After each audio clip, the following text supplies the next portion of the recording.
heading back until we're older. We couldn't care no more, not any longer. Under peach yellow skies we keep on searching, but we will never know what we're after.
Under peach yellow skies, dreaming big and aiming high.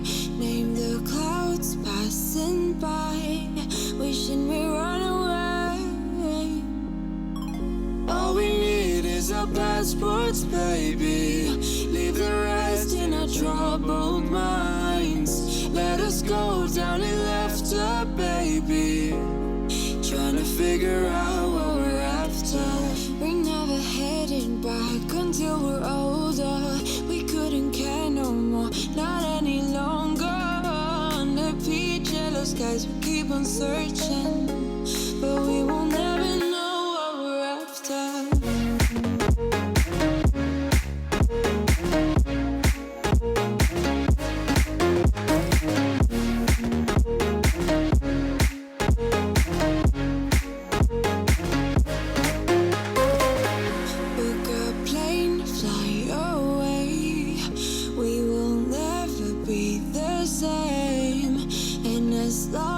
You are mine.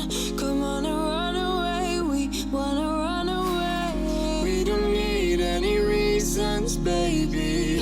Leave it all for the faded hearts. I don't mind if they call us crazy, 'cause they don't understand what we're after. We're never heading back until we're older. We couldn't care no more, not any longer. Peach yellow skies we keep on searching, but we will never know what we're after.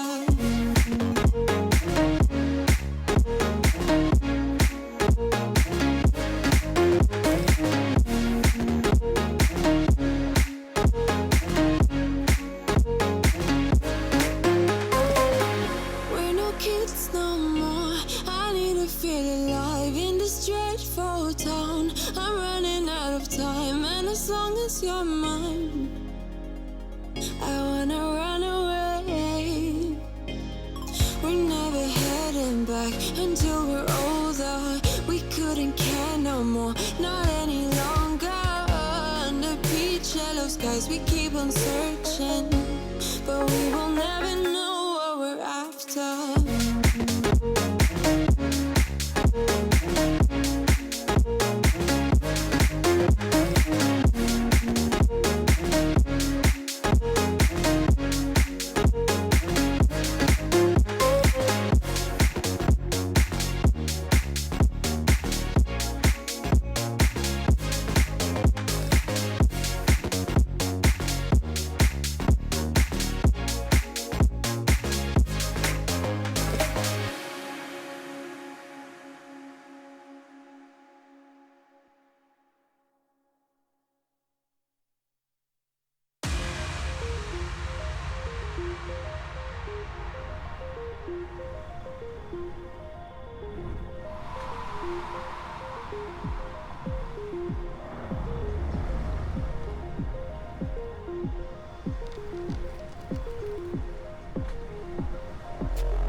Chasing love in an empty bar.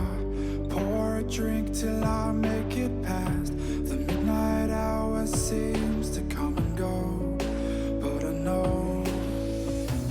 Walk on up with a drink in hand, sipping mixers cause you can. And all the lights begin to switch off. You're chasing the light, holding on for life, feeling the high, chasing the light, chasing the night, chasing the night, chasing the night, holding on for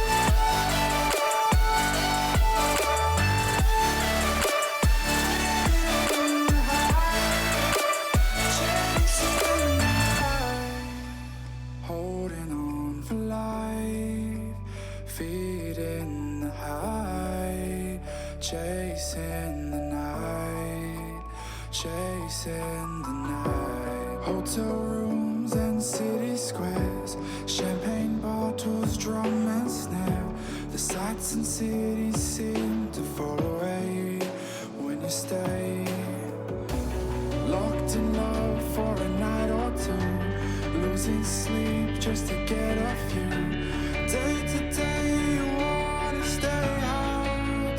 You're chasing the light, holding on for life, feeling the high, chasing the night, chasing the night, chasing the night,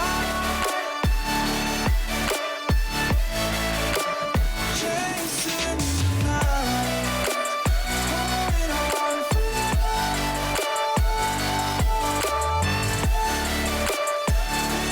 feeling the high, chasing the night, holding on for life, feeling the high, chasing the night, chasing the night.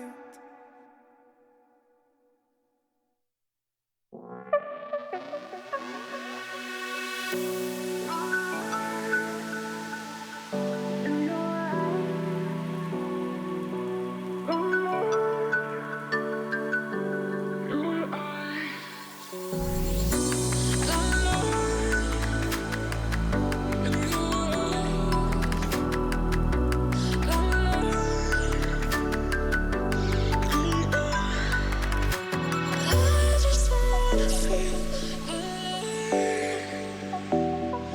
in the starlight. I see in your eyes. I just wanna feel in the starlight. I see in your eyes.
isn't over yet. You lost one fight, but it's not the end. So get back up and fight again. Take one step, take another. Find the strength for your brothers. Erase the doubt with your battle cry.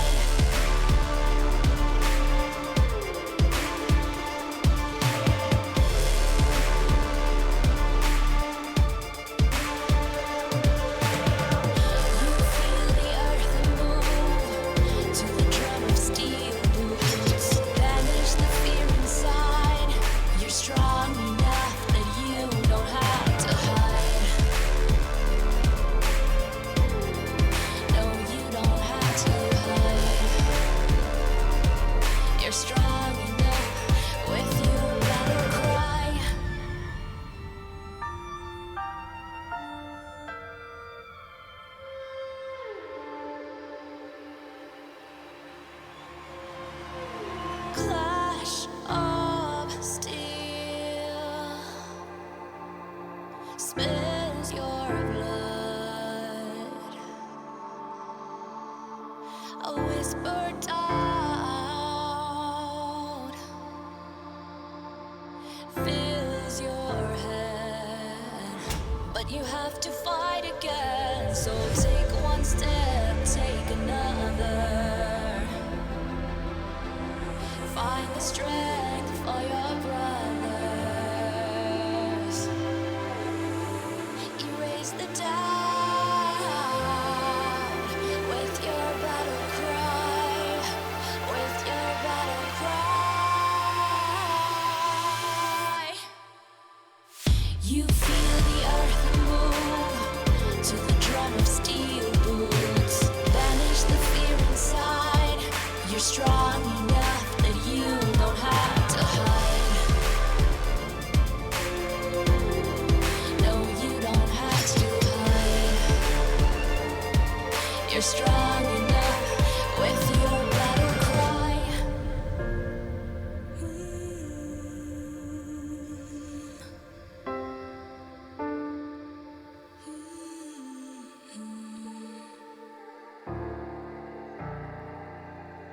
Brings you to your knees.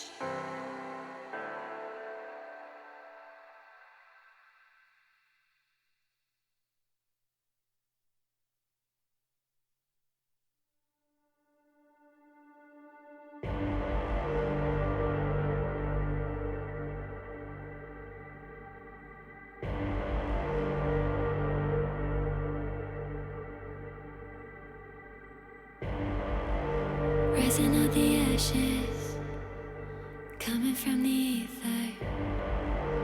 All I hear is static. Breathe a little deeper. Fallen, broken, a million light years away from home. My eyes opened, and now I've come to claim life. Never let it go. These wings carry me. Live this fantasy. Running through the fire, fire. Gonna let it burn. I am the Messiah. Gonna let it burn. Running through the fire, fire. Gonna let it burn. I am the Messiah. Gonna let it burn. Gonna let it burn. Gonna let it burn. Gonna let it burn. Gonna let it burn. Found me in the darkness. Now they see me shining. Calling me a goddess. Thunder and the lightning. I'm falling, I'm faster. Making my way back, I'm close.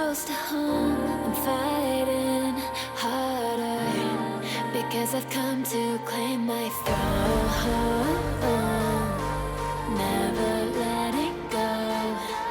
These wings carry me, live this fantasy. Running through the fire, fire, gonna let it burn. I am the Messiah, gonna let it burn. I'm running through the fire, gonna let it burn. I am the Messiah, and I live this fantasy. Running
heart into something gold. Knew I sold my soul to the devil long ago. I rode it all along on your wave right before it broke. Time was thrown down the well, so I let you go. What I do right now. What I do right now for you, for you.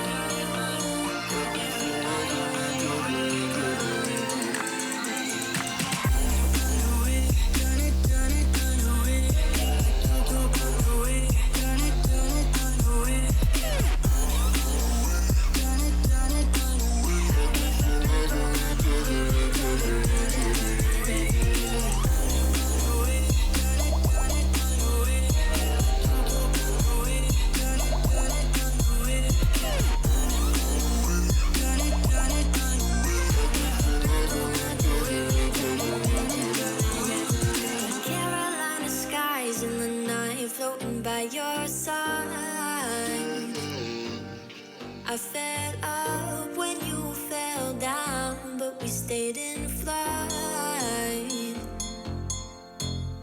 I'm laughing to myself, 'cause I know that I can't deny. I can't find what you can't hide right inside my mind. What I do right now. What I do right now for you, for you.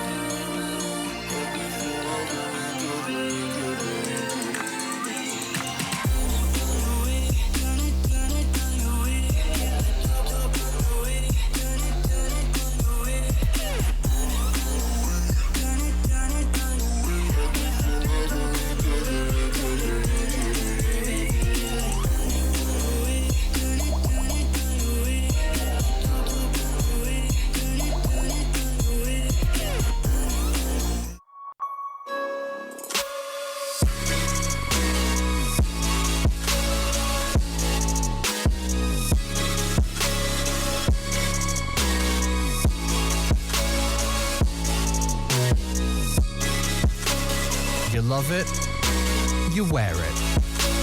What's your style? Get your merch at shop.eslgaming.com.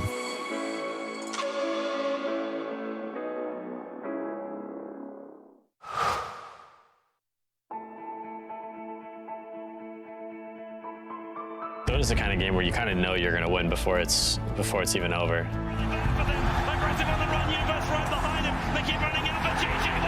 I was having a down day, and I decided to revisit some good memories.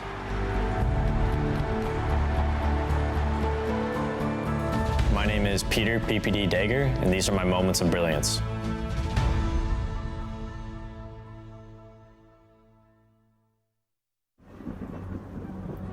Multiple witnesses have reported mysterious shadow sightings all around the city. According to experts, the origin of these shadows is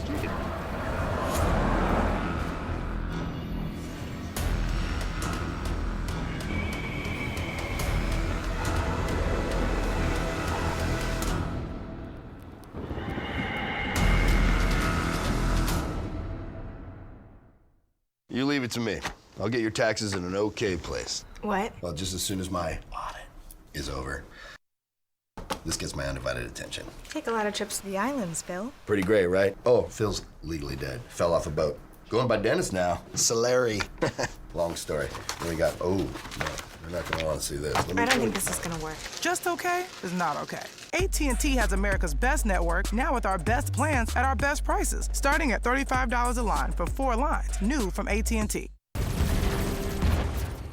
Everybody loves an underdog. Who needs to be liked? Mountain Dew Amp Game Fuel. Victory in a can.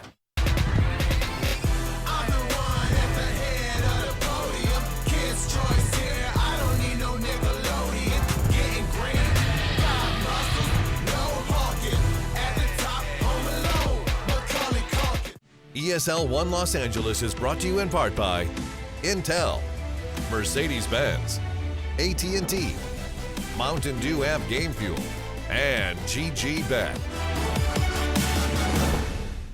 Hello everybody and welcome. It's best of 3 time as we get ourselves into the ESL 1 Los Angeles 2020 European CIS group stage. It's the Chicken Fighters taking on Ninjas in Pyjamas. I'm Gareth, joined by Lacoste, and it's the fastest draft in the West. Lacoste, there are already a couple of picks in. And they're not messing around, Gary. Terrorblade first phase. Terrorblade Kotl. It's been a while since we've seen that one. We've seen yesterday Keeper of the Light plus Ember Spirit together in the laning stage, where you just put 1 point in the shield, so you can have multiple points in Sleight and Chains, and then you lower the cooldown in Chakra, so you use it 2 times in a row. Batrider is the hero that Terrorblade does not like to play into, so they need to swap the lanes. Have a hero that has any kind of Dispel. Legion Commander is still in the pool.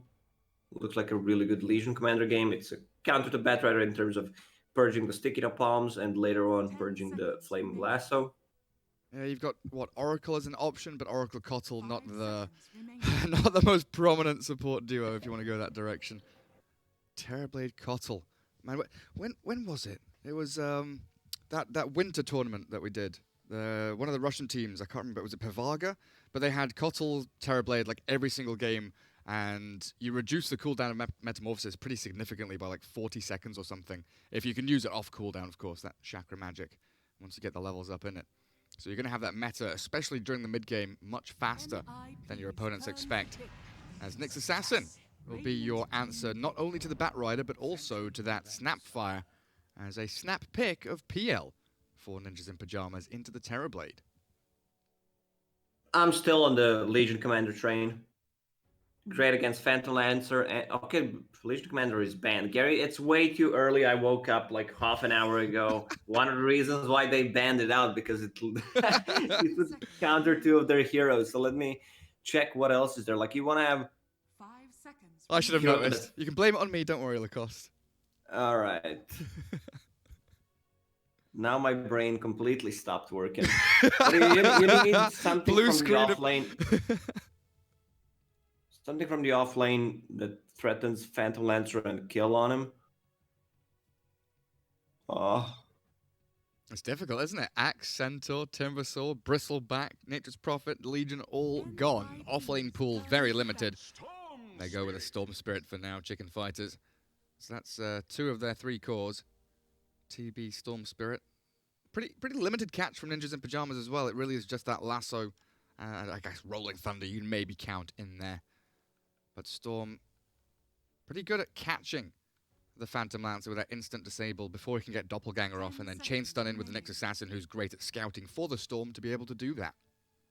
It's not an easy matchup for Storm Spirit, playing into Phantom Lancer, who builds the Fusel Blade. Like, you need to stay away from him. In the mid-game, it's hard for him. You have limited mana. You have, like, Kaya, maybe Bloodstone. Puck is a good option for NIP. They lack a little bit of catch / slants. All right, they banned it themselves. So I guess they want something else. What do they need? They could get like a Dragonite. Dragonite mid against Storm Spirit is fine. You have a guaranteed stun against TB and Storm. And the damage they have is pretty static. There is no burst damage, so... 5 seconds remaining. Oh, final ban. Still not sure where NIP are putting these heroes. They could go anywhere. Could we have Storm mid against... Bat mid against Storm? And no. No. Okay. I mean, you could if you want to lose the lane. Fair enough. And because Nyx is there, do you want to put Bat into the 4 rather than the 3? I would prefer to have Batrider as position 3. Give him the farm. There is no good counter for it. Once he gets the Blink Dagger, you can't stop the Blink initiation. And Terrorblade really hates to play into it. Well, Seneko taking his sweet time.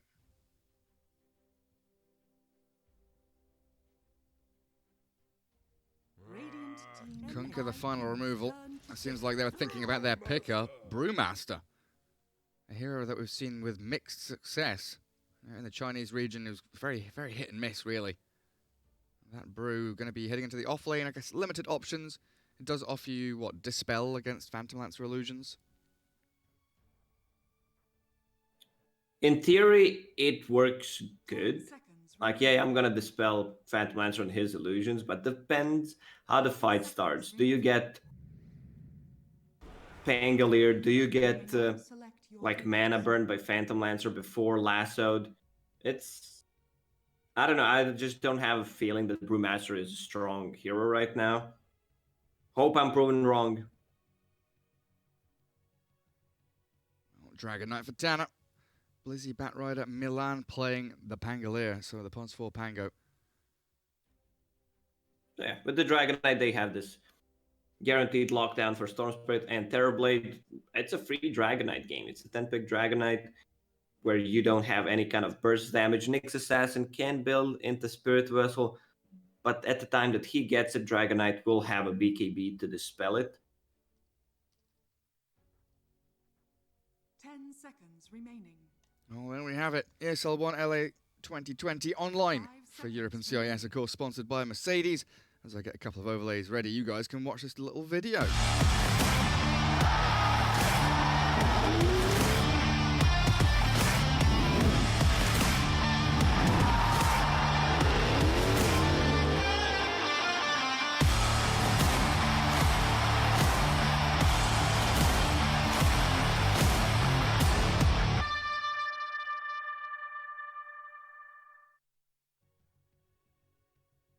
We're still in the draft screen, Lacoste.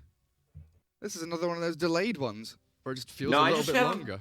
I just have a feeling that you're doing something wrong. That these ads are not running full time, you know? No, they definitely are. I watched it all the way through. You did? Yeah. All right. I watched it all the way But the game is not paused. It's definitely not. We're just stuck in some time-dilated bubble. Well, maybe Gaben is trolling. You never know. Like, it could definitely be a different duration of this loading screen. We're going to make this loading screen last for 4 seconds. This one's going to last for 7. They're not going to tell the difference until it lasts for like 10 seconds. But away we go. As the Chicken Fighters taking on Ninjas in Pyjamas. NIP looking, pretty decent in the group stage so far. As they lost the series to Secret, which was, no surprise there. But taking down Alliance 2-1 in one of their series earlier on, and looking pretty good doing it, while Chicken Fighters losing 2-1 to Na'Vi and beating Team Spirit 2-1, kind of middle of the pack it feels in terms of what their performance is going to be looking like moving forward. Switch over to these overlays, and then we should be good and ready to go. Oh, it's happened again. It's reset my settings. There we go. People watching in Dota TV, sorry. For some reason, Dota just decides to mute my mic and turn off my... Yeah, sorry. You can just listen to me then. Just listen to... I mean, I didn't say anything of value anyway. Lacoste is the one that you want you're to be having a paying good attention point. to. Yeah, I know. Sometimes I come out with them once in a while. So Saberlight up top on the Brewmaster. Going to be facing off against the Dahak Phantom Lancer. Tanner, the mid DK with Supreme Storm. And then the massive clash down bottom about to kick off with Era Nyx, Seneko, Kotzel, Charlie Terrorblade. And over on the Dire side, Blizzy Batrider, Milan Pango, and PPD on the Snapfire. As the bounty runes about to be contested. They're thinking about maybe going towards that outpost, but Radiant holding the high ground. Dragon Knight coming down here as well, so we've got this massive 4 versus 3 as they charge up the ramp. About to get whacked. Onto the staircase. Good blinding light from Seneko, but the swashbuckle will close the gap and allow them to click down. The Kotzel, no! The 3-man impale! Era saves the day. Seneko barely getting away, and Kotzel with the movement speed looks like he might just be fine. Swashbuckle up in 7 seconds. They've just got to let him go, haven't they? Scatter Blast out of range. No way you're catching up to that one. 6 stun from Era. They should have definitely gotten that kill. Lined up for a perfect Nyx Assassin stun. Well, that just happened, so we can continue.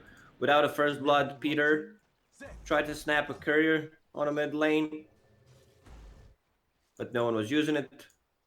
He has Ring of Bassi, so a bit of more spamming in this lane, while Brewmaster going for a region build. Flask, Tango, and the Ring of Region. Nyx Assassin with that headdress is gonna pull the lane back. Yeah, looks like it. Arrow swings wide.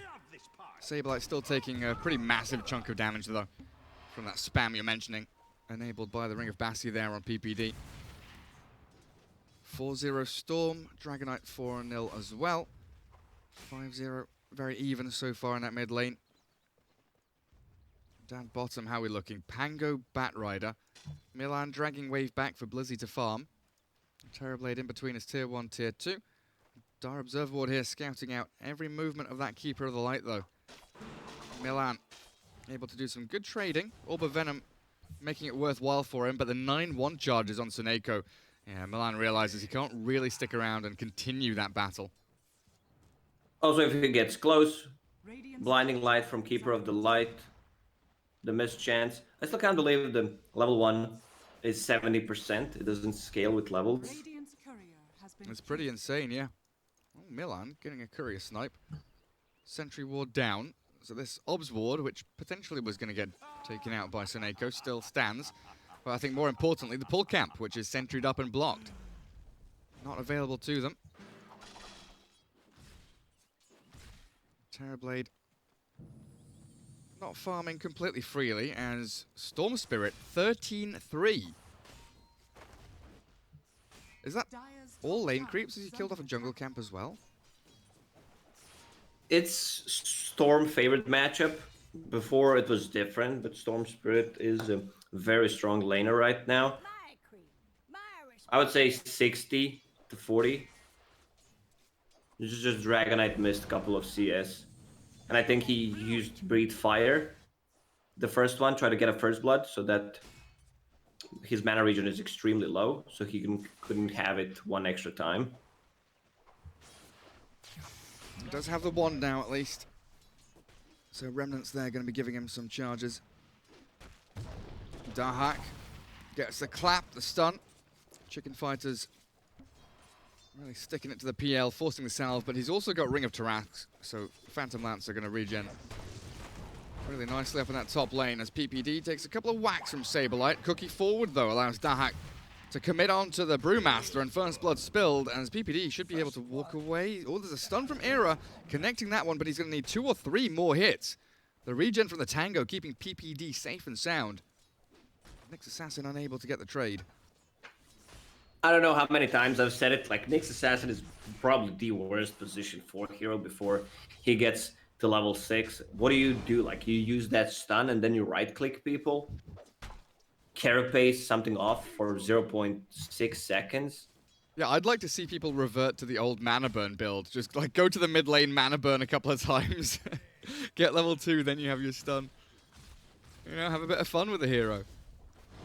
And this build on the Hawk, he went straight into Ring of Tarask with Quelling Blade. Now he is bringing a Raid Band and a Magic Wand. This item still feels broken. It sure does. Perpetually regenning and sticking in that lane. Nyx Assassin looking for a pull across. Saberlight for now seems reasonably content just trading hits with everybody else. Oh. Whoops. Era misses out on that stunt. Mid lane, Supreme aggressively battling Tanner. Dragonite with the 2 points in the blood though. Very difficult hero to kind of chip away at and bring down. And he's also got the salve to bop himself back up to full HP. Supreme with the Regen Rune in bottle so you can keep playing aggressive. Like, even if you rotate Pango on a mid lane, Storm Spirit does not care. And he's about to hit level 6. Gonna be full HP, full mana with that regen. So you don't really threaten a kill, even though Dragonite has a point in stun. Dragonite is level 5.5, while Storm Spirit is 6. So Naiko, what's happening with him? That was a cute little play there with the Chakra Magic Mana Leak onto Milan, then Blinding Light back, but Swashbuckle allowed Milan to get back towards the Bounty Rune and nearly got himself a kill there. Looks like now he gets a little bit of time to farm. Blizzy, level 4 with boots up. Nothing queued just yet. And Storm Spirit, level 6, zip-zapping over the top of Tanner. no regen rune remaining. Elder Dragon form here, just going to try and get a little bit of damage on that tier 1 potentially. Needs that new creep wave to come in. While up top, Era and Saberlight, they've looking worse for wear. PPD, I think, accidentally putting a salve on himself instead of Dahak. Very unfortunate. Oh, and a haste rune for Storm. There's no way for DK to contest these runes, and it doesn't look like NIP are doing anything to help him. So the haste in, Supreme takes him back down to about half HP. Dragon Tail with a cookie forward. They're trying to chain stun the Storm and blow him up, and they've done it perfectly. Absolutely beautiful stuff from NIP with the 2 support rotations. Well, perfect execution. They did not miss a single spell, and the perfect timing. You could saw Milan already being there, walking from the bottom lane, while PPD TP. It seems like they expected this kind of rotation. Dragonite also put some pressure on a mid tower. You don't necessarily need to kill it, but he took off almost 1,000 HP on it. He sure did. Saberlight with raindrops up top. Dahak, a couple of 1 charges, and that ring still sitting pretty. PPD going for the cookie forward. Will force Saberlight to potentially walk all the way back to Fountain. TP to lane. High Ground Observer Ward scouts him doing so. And nobody's taken that final bounty rune just yet. Milan got a couple. Era took 1. And Storm Spirit, okay. We'll see it now. Refill that bottle. Oof, Arcane Rune picked up by a TB. One of the better tier 1 items that you want to have on your Storm Spirit. Mana replenished so you can farm faster. Extra intelligence. Quelling Blade, sorry, Iron Talon for TB. Oh, bottom lane. Yeah, he's gone aggressively into that creep wave. Carapace there from Era. Able to catch him out as the Metamorphosis from Charlie gives him that long range and attack damage to slay the Bat Rider. They're still focusing around this mid lane though. NIP have the backup with a Grandma, Supreme with Era, both aiming to just remove Tanner from that laning stage. He finds himself a regen rune. Gets cancelled out, but the Dragon Tail stops Supreme from doing any additional damage. And the cookie forward, he's looking for Courier, not for the kill on the hero. Brewmaster is about to hit level 6. So I want to see some kind of rotation on the top lane. Try to grab a kill on Phantom Lancer. This first primal split is very important. Oh, Ironwood Tree for Phantom Lancer. He'll gladly pick that one up. Like, he has 1.5k HP with the strength power treads. Super tanky boy. PL understands that Brewmaster is about to hit level 6, instantly TPs to the bottom lane. Like, he understands how this works. Doppelganger to break the trees. Scout out anybody rotating in from Chicken Fighters. As Storm, top of the net worth. PL pretty close behind. Quite even between the rest of them there. Bat Rider looking pretty decent though, ahead of the Brewmaster. And have we seen what he's going for? Boot to travel for Bat Rider, so he has queued that up, and it looks like he's saving for it as well. So no Tranquils, Drums, no Blink Rush. We'll go for that map maneuverability. Suneko trying to deal with a Phantom Lancer bottom lane. Yeah, Blinding Light, Illuminate, clear out some creep waves, get yourself your Tranquil boots up, but it's going to be around this mid lane that we see the big fight. Brewmaster, like you've been saying, has the primal split, which he wants to use. Tanner realizing the danger that's coming. Leaves the tower mid in deny range. And the chase around the outpost. PL illusions as Dahak tries to clear out some ancient camps. Chicken Fighters sticking around here, but they seem a little tentative about actually engaging any of these NIP heroes. The Hawk felt comfortable on the bottom lane. They had to observe and got killed. Dragonite with the dragon form has a bit more time on it. Mid tower very low. Next assassin needs like 4 hits to deny that tower, and they get it. Yeah, nice little stun there, and 2 heroes to deny the tower. Taking that gold away from NIP and away from this Dragonite, but it's still an opening on the map, right? It's still access to the triangle into this bottom jungle area, down towards tier 2 bot, where PL has already pressured pretty heavily. That's what NIP need. Tanky Dragonite, double bracer, blink queued up on him. And they will swing down south into that bottom lane. Dire's top tower Outposts, is was under it? attack. Dire's No, structures are both of them fortified. controlled by the Dire, top and bottom. So no additional outpost, no XP for Radiant's bottom tower Chicken Fighters as Kotl trying to defend that bottom lane. Does get picked Dire's off. top tower has fallen.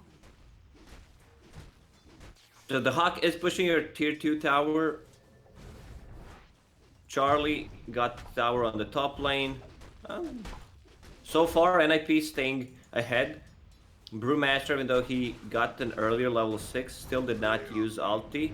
And now he has they to need use to it get a kill out of this. defensively. And there it is. Dahak is dived in deep here, but Milan with a great Rolling Thunder doesn't get the second connection onto the Storm Spirit as the Zip Vortex. Dahak still getting caught. No Doppelganger left, and he's down.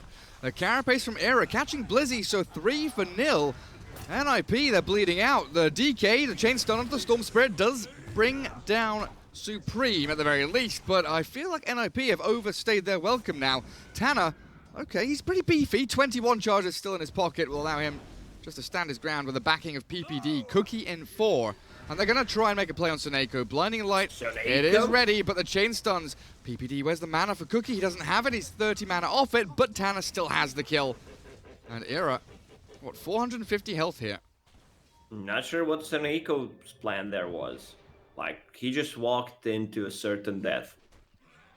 Also, we didn't say this, but Nyx Assassin is the ultimate counter for Snapfire. You use Mortimer Kisses, and he just carapaces and comes into fiery bubble.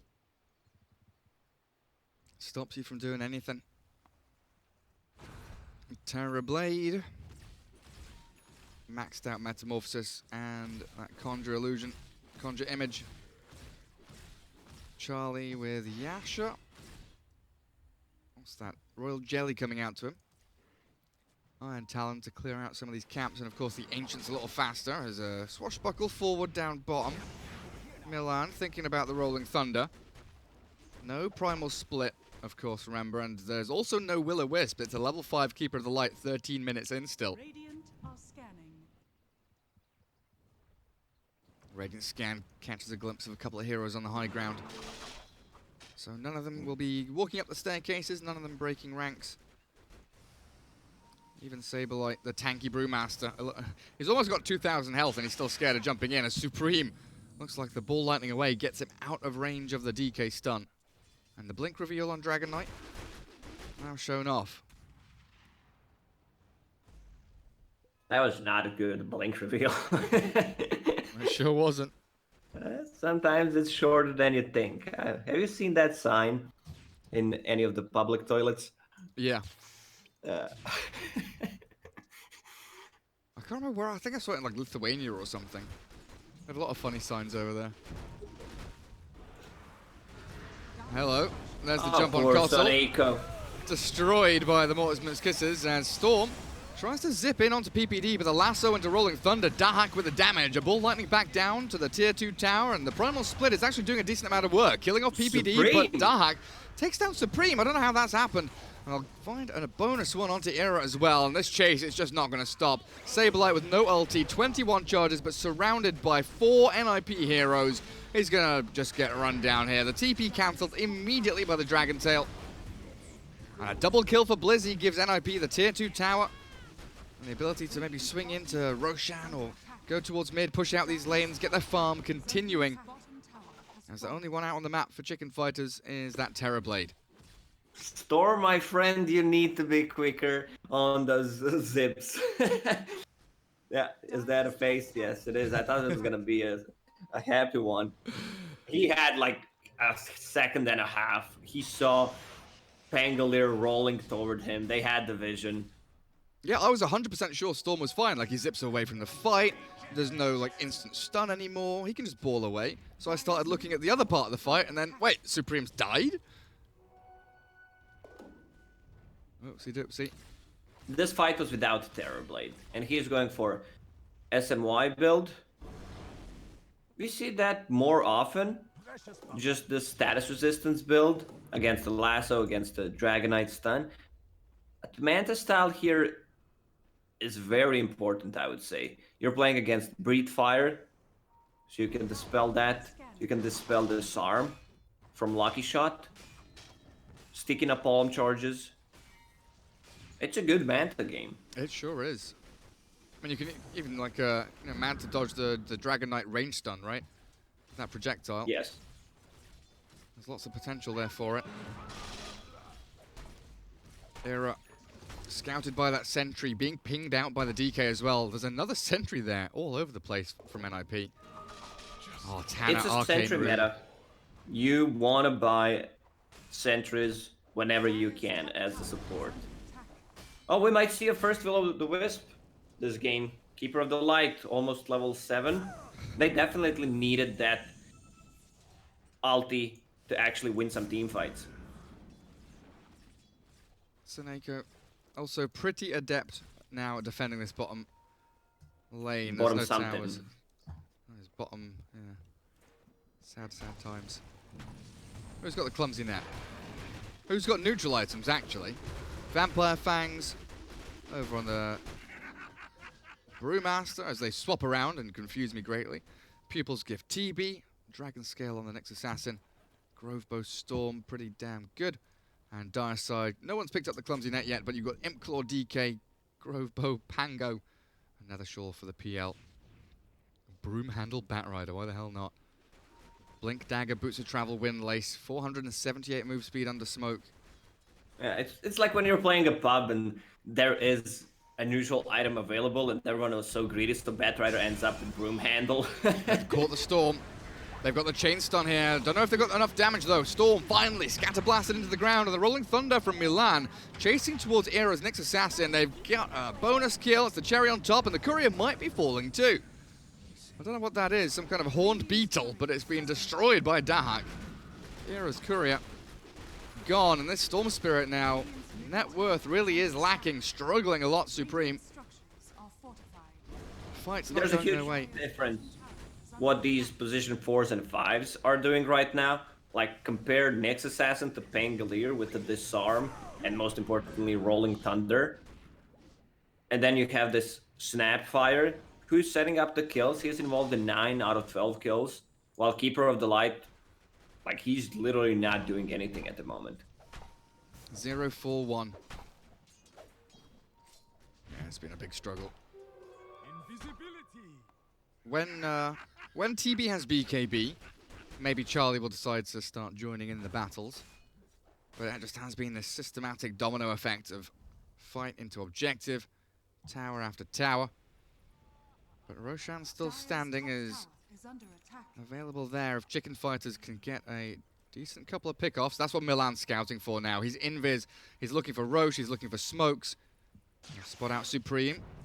As Seneko moves towards Dahak. The jump in with the ball lightning was very well placed by Supreme there, but with no vortex, Dahak just doppelgangers away.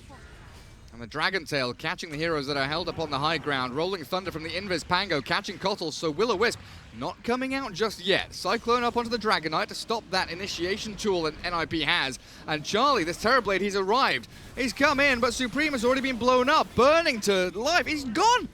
The Storm Spirit's destroyed. Another Cyclone on the DK will take him out of the fight again, but Dahak now has free reign. Terrorblade's going to get gap closed, disarmed up. He's going to try and sunder. He's got 14-1, but he doesn't get either of them off. He gets disabled, disarmed, chain stunned, and NIP with 3 quick kills. That's why I wanted to see Manta style, so he can get rid of that disarm from Pangolier. Like, he also reduces his armor. TB has a pretty high armor, but you just disarm him and he can't do anything. Yes, you will have BKB, but you're still far away from it. That's gonna be a free Roche for NIP. Milan's positioning is extremely good in these fights. Like, he only died once so far in position 4 Pango, and Pango is known to be caught in a really bad spot. Since you have this Rolling Thunder, you have repositioning abilities, so you need to be careful where you're standing so far. From Milan, very nicely done. Rolling Thunder, just fake it. Beautiful stuff. That Invis rune helped out tremendously as well. Diffusal Blade for the PL now. Manta, Diff Blade, Aegis in his hands. Seneko, blinding light back the Phantom Lancer, but he's still got that Phantom Rush to sprint towards Saberlight, who doesn't have a TP. On cooldown for another couple of seconds. Brewmaster getting all of his mana burnt away. He's going to try and TP now. Saberlight finally gets it off. No stuns coming. NIP will not be able to catch either of the heroes. As Seneko also hiding away in that tree line. Storm Spirit just feels so far behind this game. Bloodstone, he's closing in on it. And this is the best item you can get on DK. Heaven's Halberd gives you self HP regen. Look what's he's standing right now, 34 per second, and having an extra disarm against TB. Oof, man, that feels good. It sure does. Really hitting that tempo hard. Milan nearly has Blink Dagger himself. And the thing is, with this Storm versus PL, if you're on even footing, it feels kind of okay for Storm to, you know, zip in, zip out, try and get the catch, bail away from the illusion so you don't get mana burnt. But as soon as Storm is, you know, even a little bit behind, as they make a jump, Seneko yet again shredded, even in his own base. There's a primal split. We'll give Saberlight a bit of time here, and I just don't see what the plan is. Terrorblade's not even joining the fight. TB is still out on the map farming. Supreme with a double damage rune stunned yet again, and chased down with a cookie forward. They've got the chain stuns, and it looks like Supreme is once more in the grave. Yeah, this is game, Gary. Like they've been playing 4 versus 5. No Keeper of the Light for the whole game. Terrorblade not joining fights when Brewmaster is using split.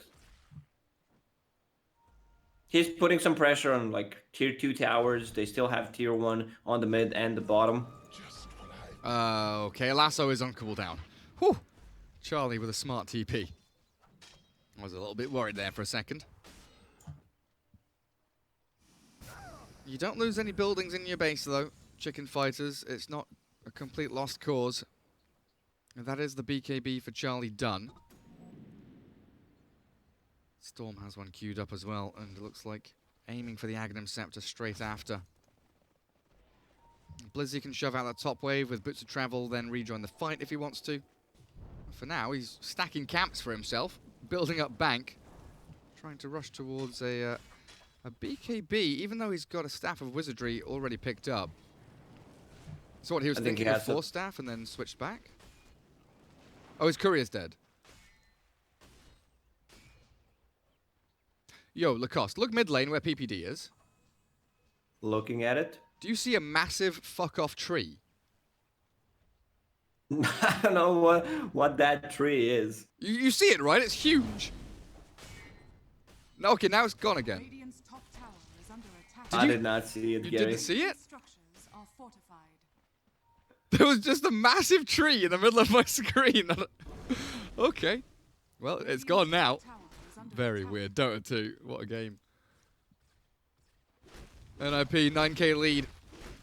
I don't think that's going to slow down either. Acceleration downwards. It's plateauing a little bit. Thanks to this Terrorblade. Farming up Ancient, Supreme, pretty safely. Shoving out that top wave into the tier 3s. But look at Blizzy, hey. Scouting out Storm, forcing him to TP out with the Ball Lightning. And now can rejoin the rest of his squad. As they play down towards the bottom lane, Dahak spots out Charlie. Phantom Lancer being removed of all his mana and HP. Tries to turn with that reflection, but holding the Sunder, which I thought he might just use. And primal split from Brewmaster trying to cause a bit of chaos. In the back, there's a lasso and a Ball Lightning forward. Milan, the Pango down. PPD with the Mortimer's Kisses getting cancelled out now with the Will-O-Wisp and the Vortex there. And Tanner struggling to stick on a target, but Dahak has finished off the Will-O-Wisp. Saberlight TPing home and gets himself out of danger. So Terrorblade and Pango, the 2 lives to be traded back. They found a perfect target. TB. TB's under-leveled, man. He's only level 14. Snapfire position 5 on enemy team is level 13. That's the problem. You're playing against the Dragonite, long duration stun with the Blank initiation, and then you have a Batrider. So even if you pop a BKB, they still might hold you in place for a very long time. And these disarms from either Pangolier or Heaven's Halberd is just too much for TB to play right now. Aegis has gone. Backdoor regen kicks in. NIP still farming up on Blizzy. Yeah, he's got full force staff on Courier with Clumsy Net as well. Mindbreaker. Grabbed up by Blizzy. Let's see who he gives that to. Pango. Yeah, you can give it to Pango. So then you have an old Pango leader with the disarm and silence. Yeah, it's pretty cool. It's got to be better than Grove Bow, right? Oh, for sure. It's got to be. Oh, double damage rune. Come on, where's my PL? Where is my Phantom Lancer? Oh, he's killing TB Illusions. Tanner's the one that's going to bottle up the double damage. Go for round 3 on that mid-tier 3 tower. They've got smoke if they want to. Bottom lane can get cleared out. They've got pretty good vision here watching Chicken Fighters as they make their long move up. The migration to the top lane.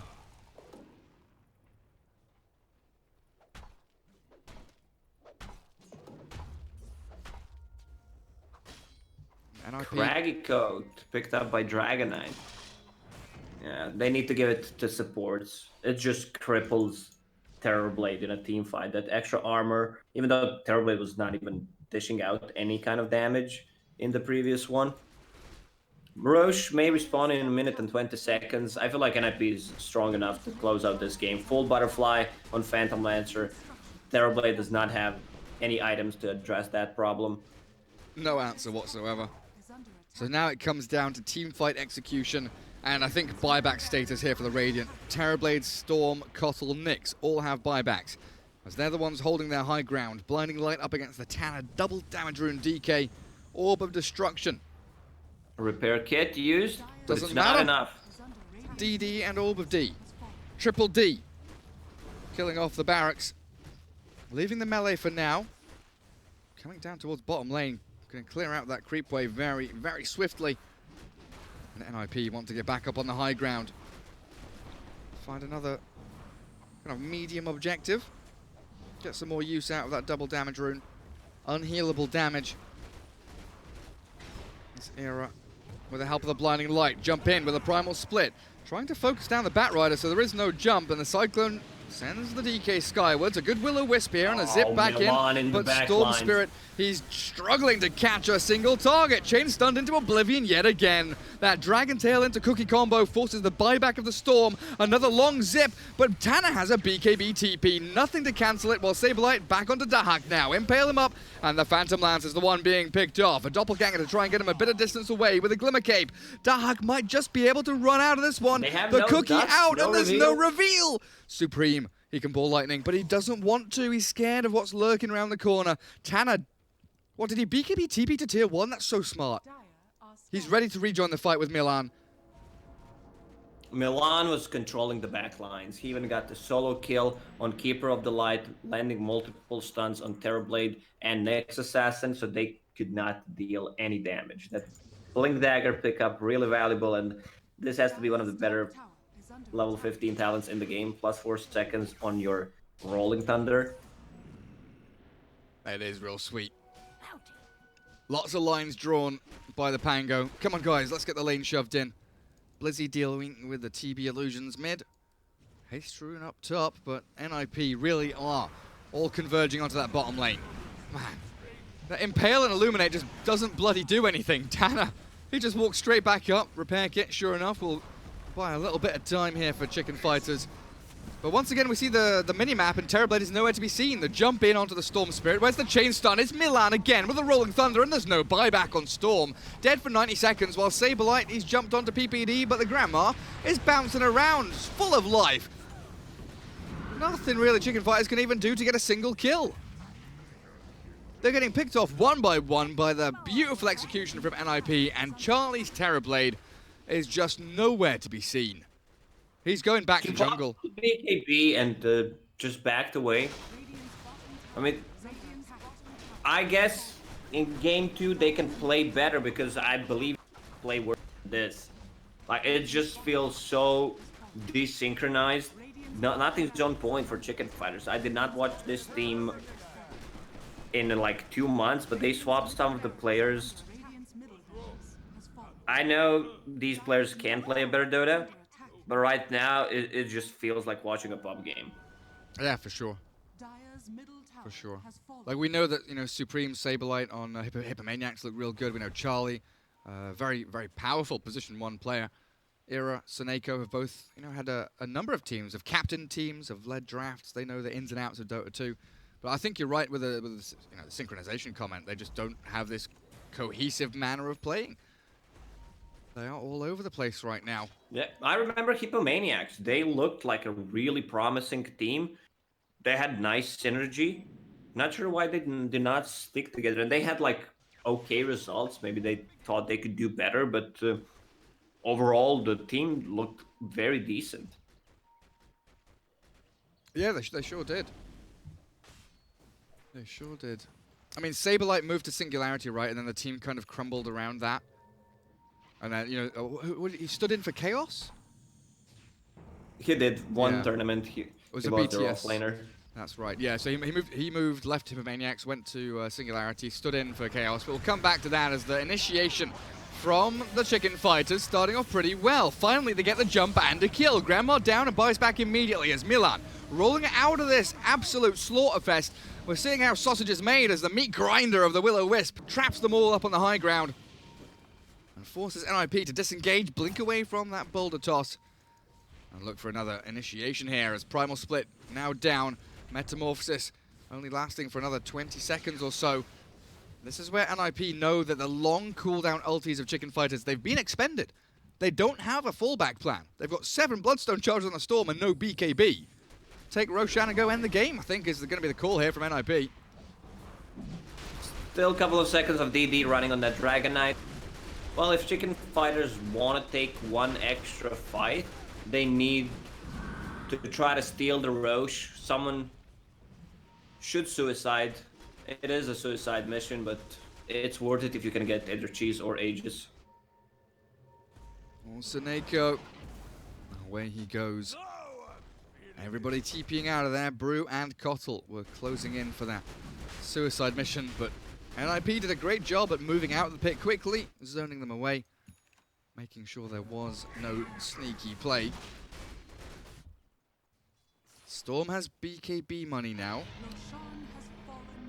Buyback, 3 minutes cooldown, so he may as well buy out for the BKB. They really lack damage.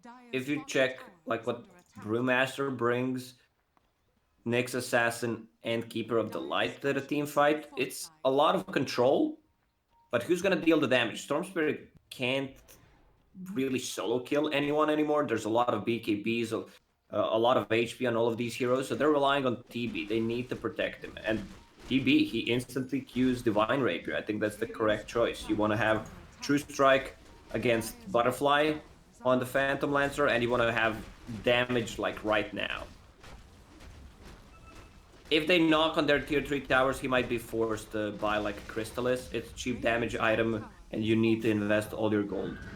Oh, Dragon Knight, he's so good at just jumping onto this high ground. Soneko, into the grave you go, buys back immediately, but they've also trapped up Supreme Storm, nearly killing him off during that lasso, and Saberlight's backstab with a Primal Split. Yes, it will cyclone up the Dragon Knight, but the follow-through is lacking. I'm looking at my mini-map again, Lacoste. And you know what I see? It's a TB on the opposite side of the map. So the cookie out will allow a little bit of a disengage here for Blizzy. Supreme finally clears up a kill, but Tanner stands his ground until he has to run away, even with BKB going, because Charlie has arrived. A 1-for-1 so far. And he's back. And Dragon Knight is back in. But now you just wait for meta to end, and you go again. Right, NIP? You have Aegis PL, DK Cheese in backpack.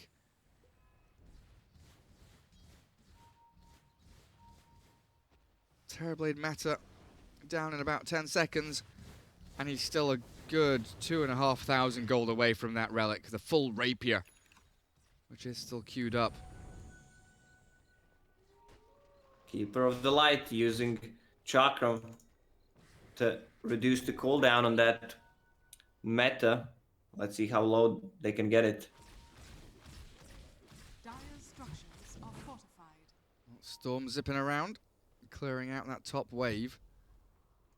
That means NIP can't actually push onto the tier 3. Right now, Keeper of the Light just following Terrorblade, using Chakra Magic on him. They want to have meta, ready for the next fight. It's a lot of gold for TB on the bottom lane. It is, and that relic is getting closer and closer.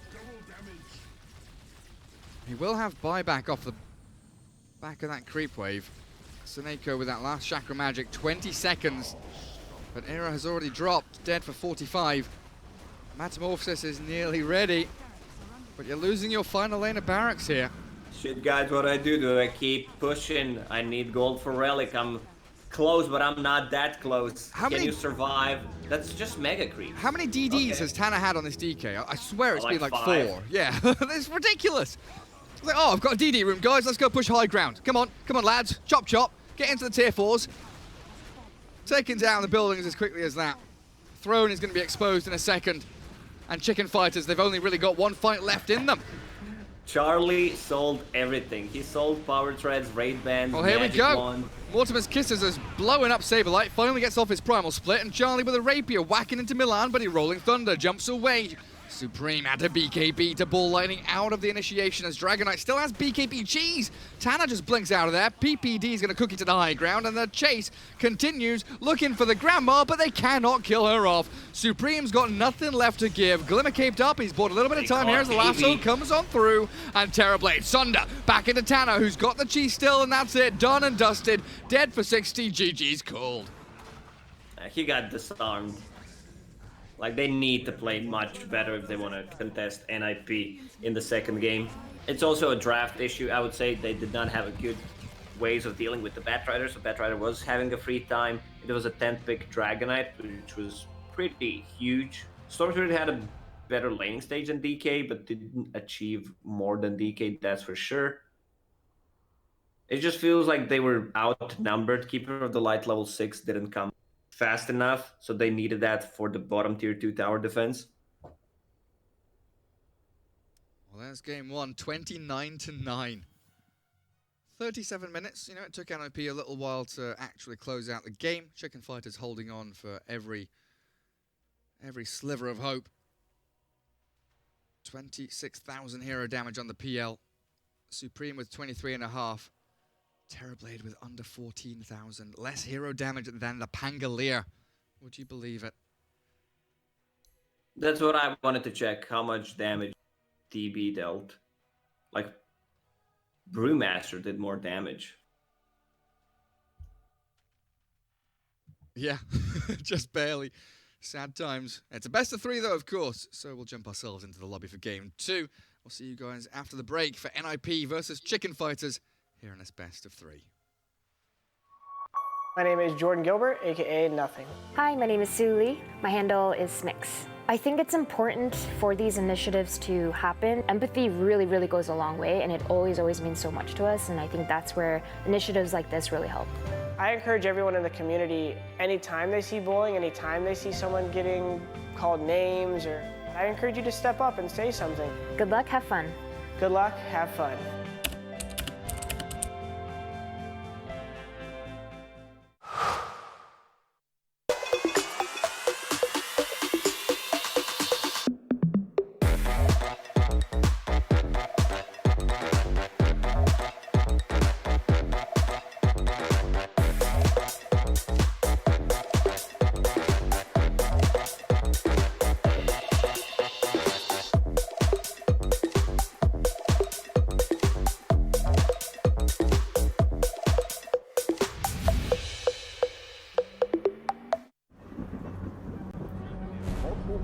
Have reported mysterious shadow sightings all around the city. According to experts, the origin of these shadows is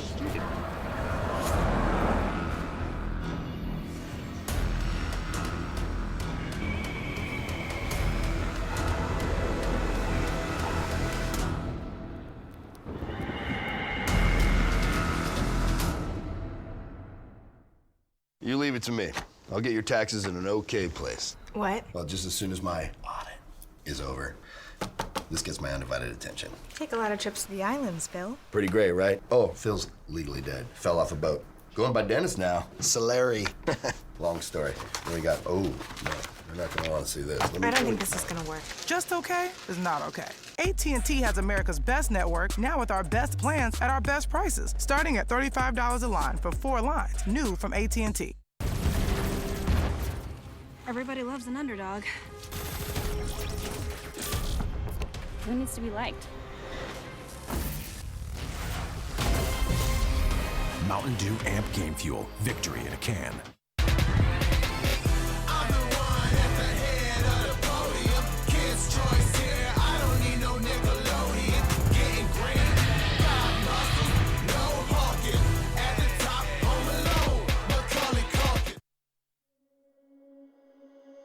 Under peach yellow skies, dreaming big and aiming high. Name the clouds passing by, wishing we run away. All we need is our passports, baby. Leave the rest in our troubled minds. Let us go down in laughter, baby. Trying to figure out what we're after. We're never heading back until we're older. We couldn't care no more, not any longer. Under peach yellow skies, we keep on searching, but we will never know what we're after.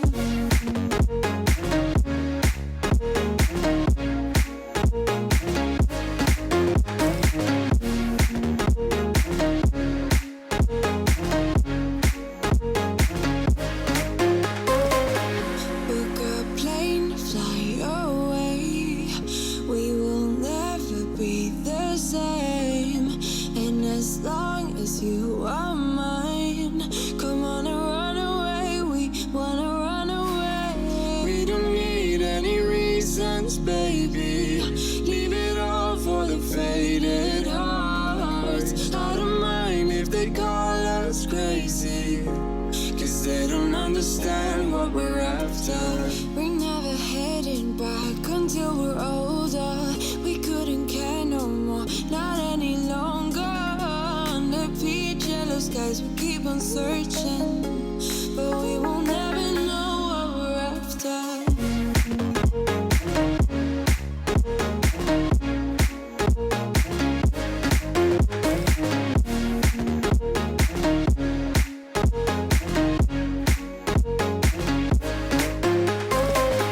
We're no kids no more. I need to feel alive in this dreadful town. I'm running out of time, and as long as you're mine, I wanna run away.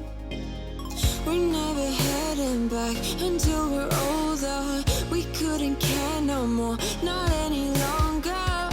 Under peach yellow skies, we keep on searching, but we will never know what we're after.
Chasing love in an empty bar.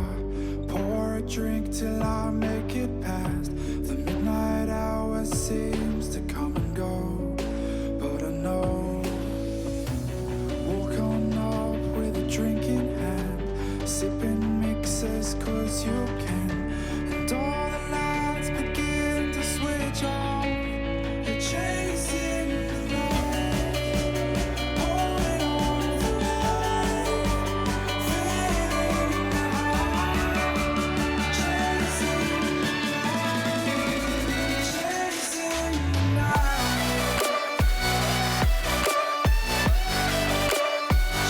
chasing the night, chasing the night,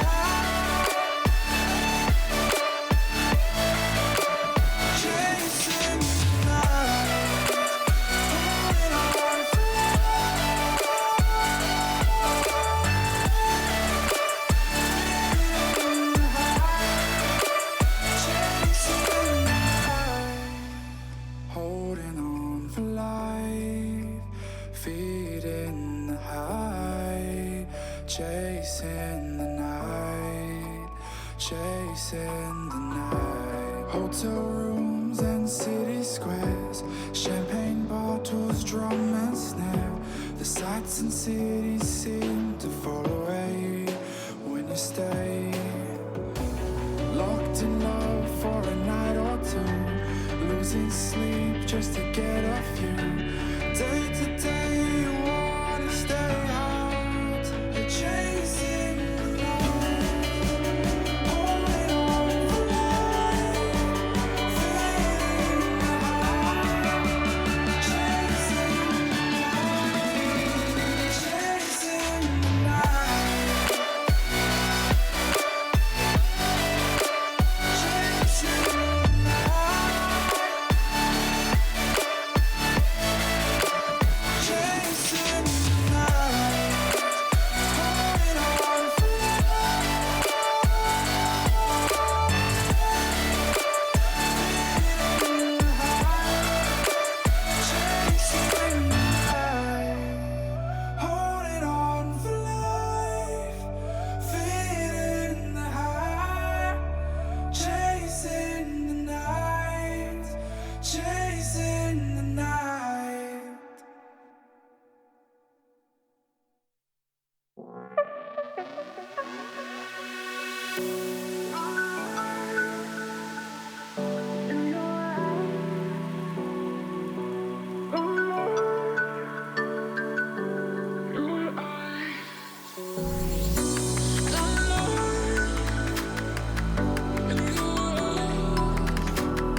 love it, you wear it. What's your style? Get your merch at shop.eslgaming.com.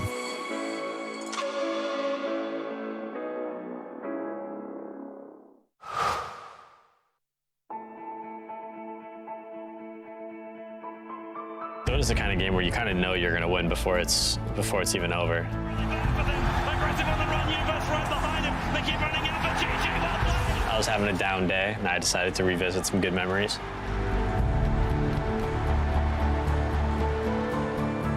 My name is Peter PPD Dager, and these are my moments of brilliance.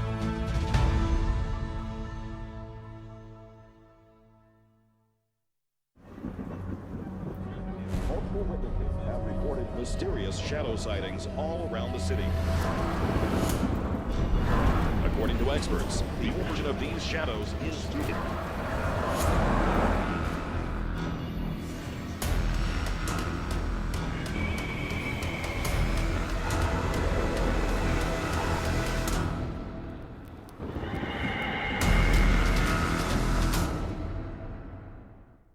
You leave it to me.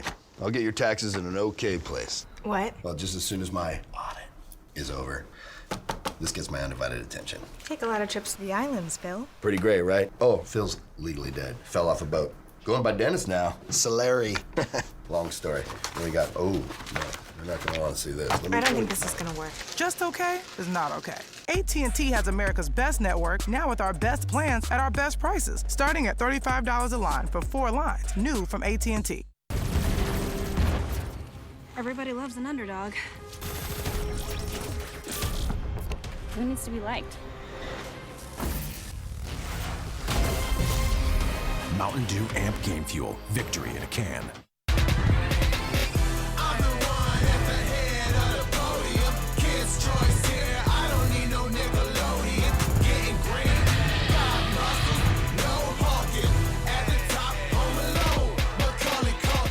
ESL 1 Los Angeles is brought to you in part by Intel, Mercedes-Benz, AT&T, Mountain Dew Amp Game Fuel, and GG Bet. Welcome back, everybody, to our best of 3 here between Chicken Fighters and Ninjas in Pyjamas for the ESL 1 Los Angeles 2020 group stage for Europe and CIS. I'm Gareth, joined by Lacoste, and yet again, they have very quickly drafted through the bans into that first phase, Lacoste, and a completely different setup to game 1.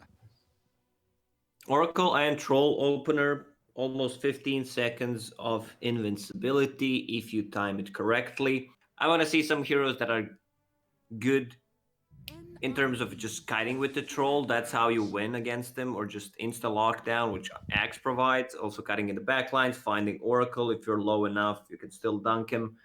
Nature's Prophet with the Sprout also is a great enemy for Troll if you don't have Quelling Blade / Battle Fury to cut the trees down. I want to see some Yule Scepter builder. Pagna is one of the best heroes against Troll in general. The Cripify, Life Drain, keeping your teammates alive.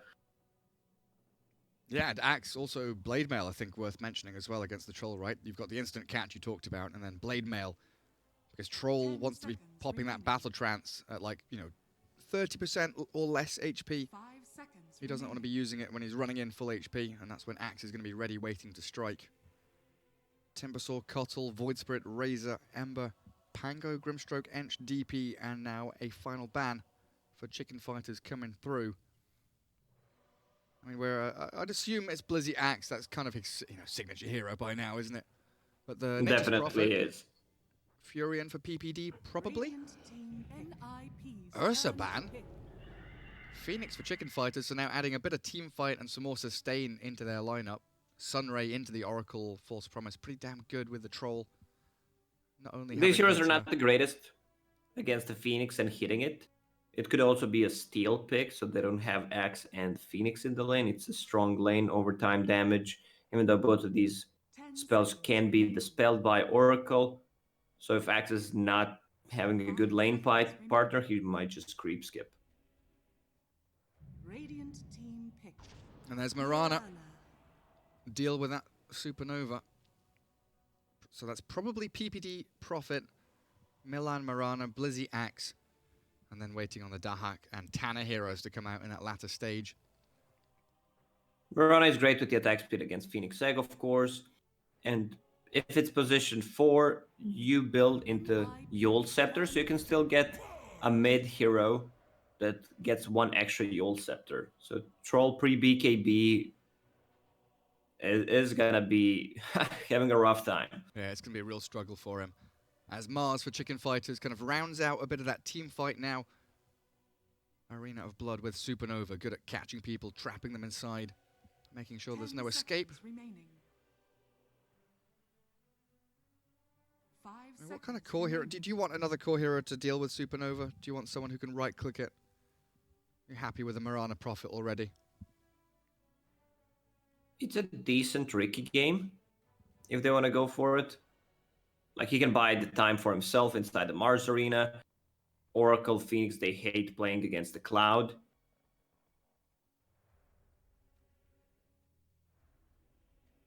It feels like NIP are lacking a little bit in that guaranteed stun department. Like, Sprout into Arrow, you'll have Blink Call once Blizzy gets that item up and running. But catch-wise, it's kind of lacking. And there it is, Storm Spirit. That ticks all the boxes for me. Gap close onto Oracle that you were saying, then Axe and Prophet. I mean, all 4 of these heroes can jump into that Oracle onto the Phoenix. Storm doesn't really worry too much about the Mars Phoenix combo in the team fight. And it's another instant initiation on the Troll, right? Another way to catch him. And now Chicken Fighters, they don't have the answer for this Storm Spirit. What do they pick? They could go for Dragonite themselves.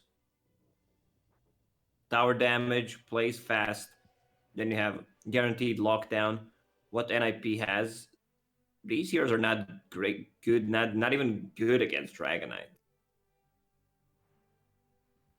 Maybe I'm just a big, a Dragonite fan. I feel like he's uncomfortable as a hero. I probably am. You can't say maybe. You talk about Dragonite at least 5 times a series. If they pick Dragonite here, then maybe Juggernaut getting removed out by Chicken Fighters, that's definitely a position 1 that can handle all of this nonsense from the Radiant team so far.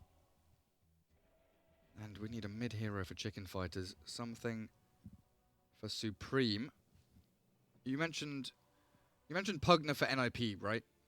But or were you talking about Pugna with the Yule Scepter to deal with Axe as well? NIP is not going to go for Pugna. They need the hard carry against the Troll. They already have Storm Spirit. You don't want to pick 2 intelligence heroes as your position 1 and 2. Yeah, I was thinking Pugna for Chicken Fighters. Well, I think they want to get something like a Dragonite or Puck. Also limited catch. You have enough time. Even when Axe gets a Blink Dagger, if you're fast enough to phase shift out of the call. Coil against Storm Spirit is just way too good. Same goes for Mirana. And dealing with any kind of split push that Nature's Prophet's gonna do. What about Kunkka for Chicken Fighters? Even more team fight, gives them a bunch of stuff to throw into that Mars ulti. Even more sustain and kind of tankability, tankiness, whatever word you want to make up and use. Gives them a bit of catch. Or Meepo. I still feel Puck is a hero for Chicken Fighters. Okay, so what are they doing? Is it Core Mirana? Yeah, it looks like or Mirana. Core Nature's Prophet. We've seen a lot of Core Prophet in Chinese region. I feel like it's Core Prophet. Much better than position 1 Mirana. What would your lanes then be? Like, do you want to put... I guess you don't have to put SD with Mirana together, right? You can have... Yeah, I guess the way you do it is you have like Axe, SD, Mirana, maybe go for like a 2.5 lane, and Nature's Prophet, once he's got a couple of levels, can potentially solo lane.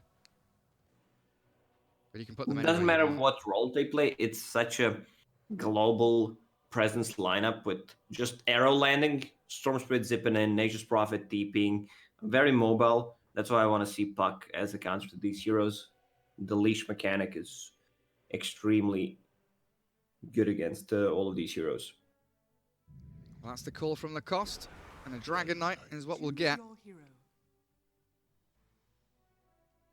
I'm still fine with Dragonite. One of these 2, even though I would prefer to have Puck. It was your backup plan. You did call it earlier on.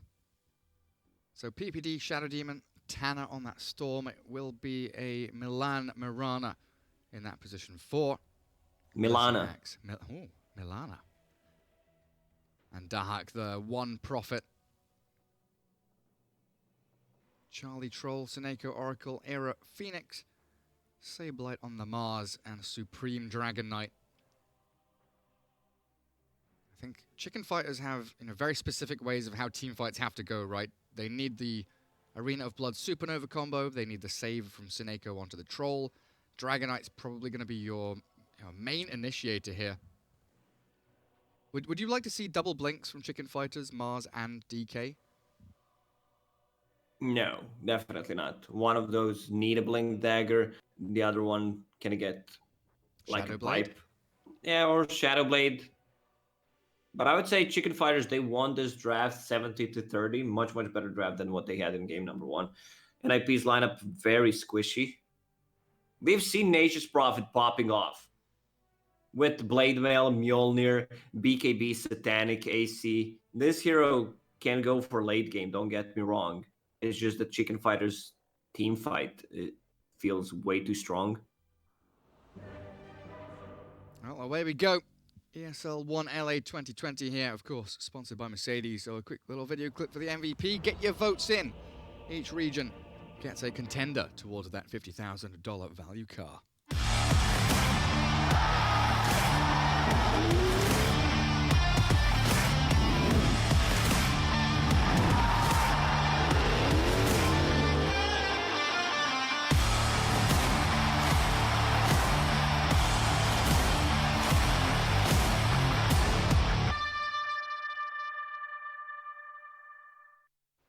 And into game we go. Chicken Fighters here in game 2 against NIP, currently 1-0 down. Phoenix, Mars, Oracle heading up towards top. DK going to be your mid laner against that Storm. And Troll down here alone for now. Won't be contesting the bounty runes or anything like that, as PPD, Blizzy, and Milan potentially all ready to set up for a kill if anybody shows themselves. Lots of pings. Let's go high ground. Let's take outpost. We are incredibly strong here. 30 seconds to battle. Shadow Demon still holding the point. Doesn't Chicken Fighters, yeah, they understand.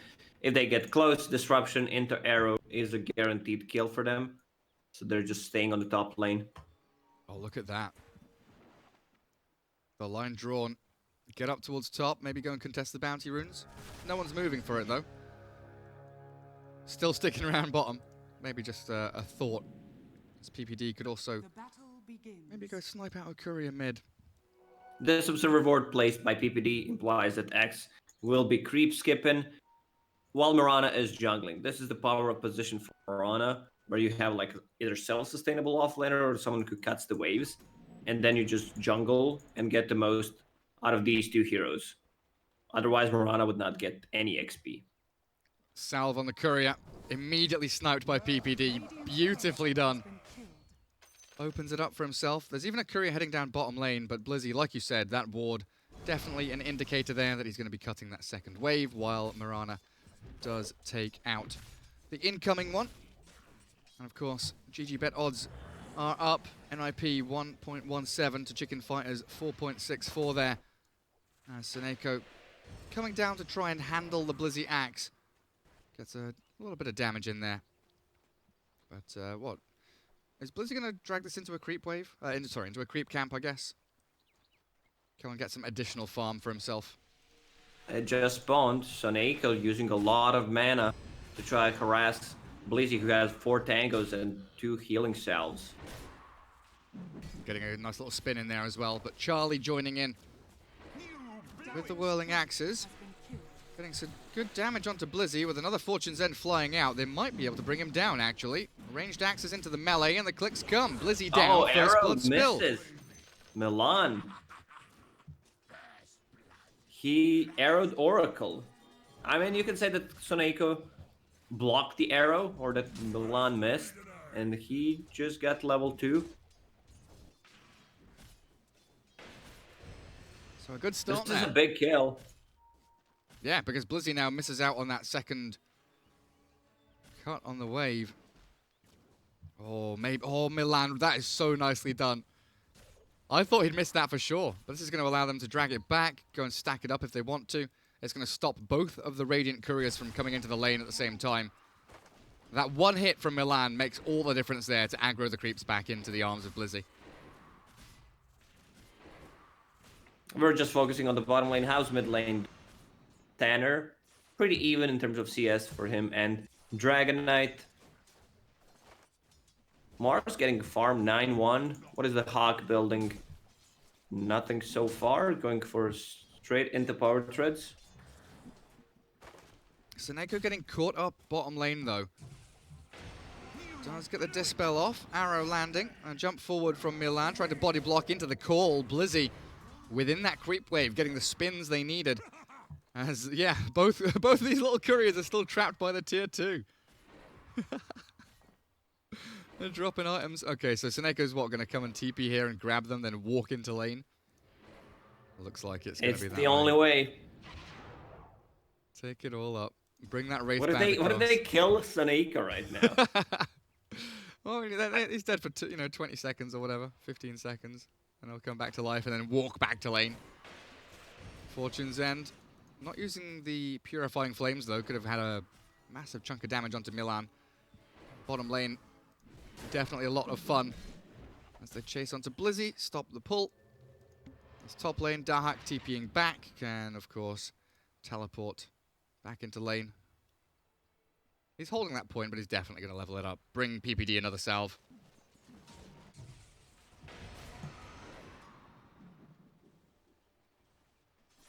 Tanner taking a lot of damage now from the DK. Might be in trouble. Oh, Stay yeah, away the from the dive. trees. These are not your trees when you're playing against Mars.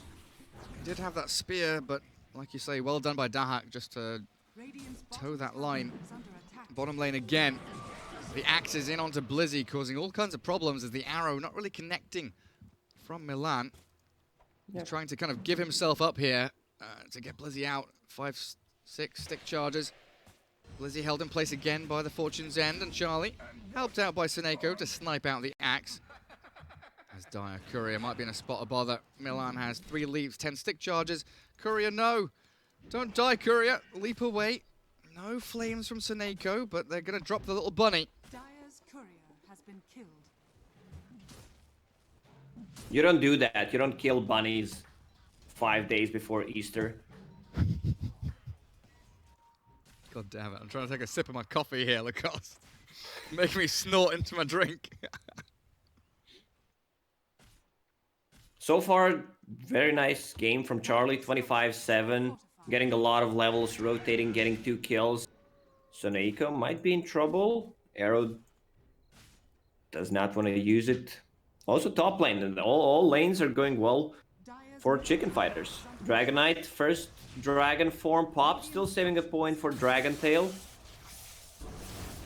And Tanner, having only just returned to lane, loses 80% of his HP. Supreme with a nice salve, Dragon Tail into the clicks. He doesn't have Breathe Fire. Tanner still toying with death here, though, as the dive. A lot of fire. Into the flames from Era and Supreme bring down the Storm Spirit, and PPD unable to save the day. Yeah. Mirana needs to be mid to stop this push. Like, she should have been here earlier, just arrowing the catapult creep. So that tier 1 taking about 600 damage.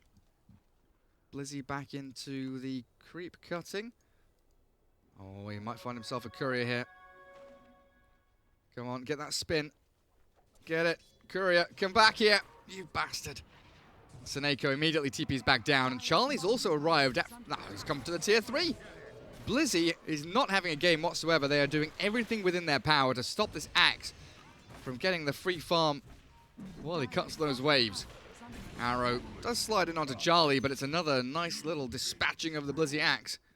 As both of these heroes have used TP scroll, so they can't come to the tier 1 to take that wave, but it feels pretty worth it. Radiant's bottom tower is under attack.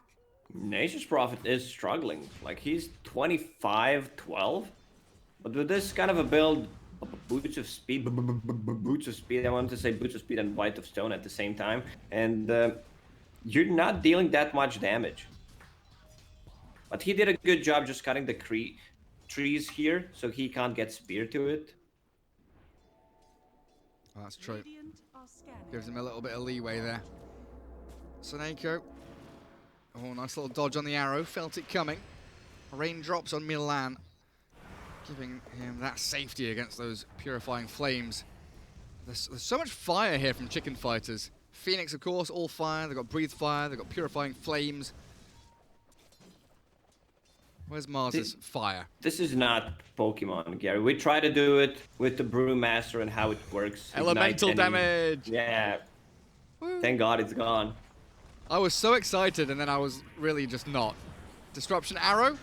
Not landing. Arrow? Interesting. Sliding straight under the belly of the Phoenix, but he will still die. And the chase onto Supreme. Not really going to accomplish too much there. NIP come in for 1 kill and then have to bail away.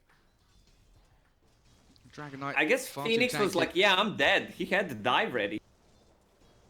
I mean, you kind of just accept your fate if you're disrupted and the arrow's coming. Just a weird little angle there as Milan, Dahak still making a move onto Seneko. Nice little arrow connection and finally bringing him down. So the 2 supports do drop in that mid lane as NIP get a couple of kills under their belt. It just doesn't feel like they're getting any pressure from these side lanes now. Sableye and Charlie both free farming away. Level 7 Troll, 6 on the Mars. And net worth-wise, top 3 are all green. Chicken Fighter's doing exceptionally well, while Blizzy continues to struggle on his axe. Dire's top tower is under attack. Top lane is getting pressured by Mars. There's no response to this. Storm Spirit has Bottle. Also, they have a Mango Tree, which is pretty cool. When you have Storm Spirit in your team, so he can always be popping those mangoes. Where's the Mango Tree, Lacoste? I did not see it planted yet. Okay. 3 heroes bottom from NIP. I don't know if they were trying to make a play on Troll. SD, Mirana, Axe are all here, and it's a significant amount of lockdown that you can chain up. NIP with the Save the Planet neutral items, Iron, Mango, Nature's Prophet. Blizzy gets the call off as Troll, Charlie, trying to make a run for it. Seneko sniped out, and they're going to go for a dive here for sure. Prophet TPing in, break the trees, and chase the Troll down.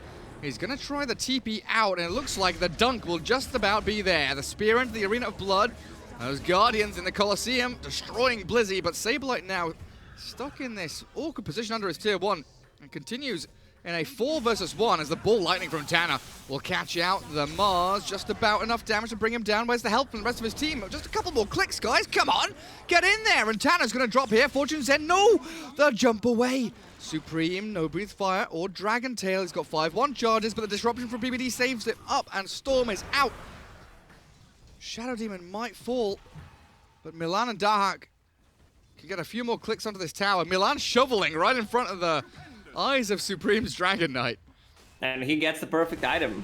Healing Sal, now he's gonna be back up to full HP. Supreme out of mana. Bottom tower is being pressured. Catapult arriving. We're still gonna keep that alive. Milan was hesitating a lot with this arrow, whether to use it or not on Troll. He still ended up dying. Radiant are scanning.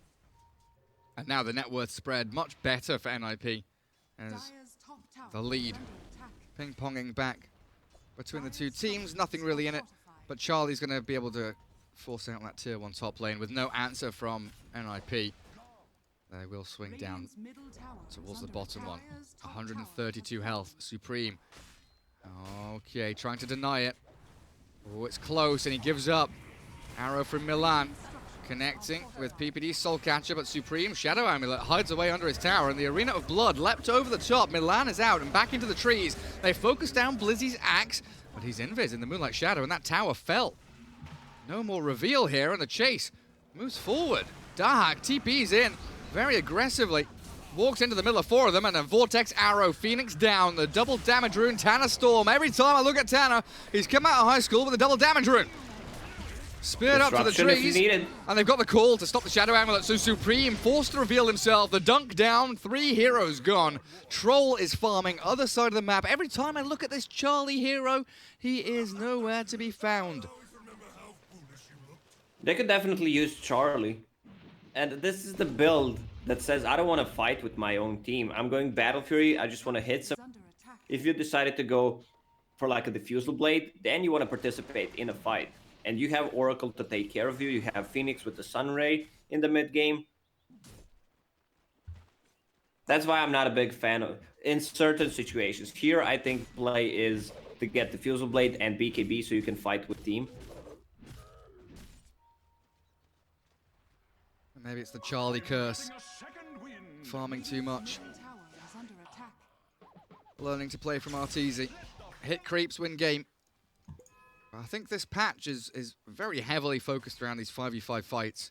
Not necessarily, you know, tower pushing or anything like that. It's about map control. Taking the 5v5s from an early point. As Seneko, we do watch the final clicks from Dahak take him down. The Blade Mail Nature's Prophet. Coming to town. Smoke from Saberlight era. Finding the Dahak Furion.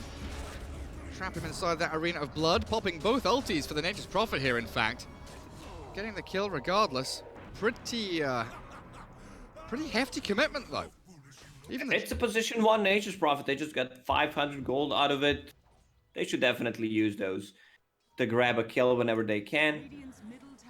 How's Blizzy doing? Blizzy kind of recovered after that bad start. Now has a Vanguard, 700 gold away from a Blink Dagger. That's going to be their second initiation tool, so him and Storm Spirit could play together. Arrow scouts. Once again, Oracle. Man, Sonoiko, level 5, 14 minutes in. Ouchies. He's really playing that position 7 on this team. Who's eating the tome? I guess Phoenix did to try and get Supernova. You'd love to have that false promise up. The save so vital. As Seneko will be given the mid lane for now to get that experience, so he'll crack 6 or maybe not. Oh, Tanner. another jump. Oh, Oracle.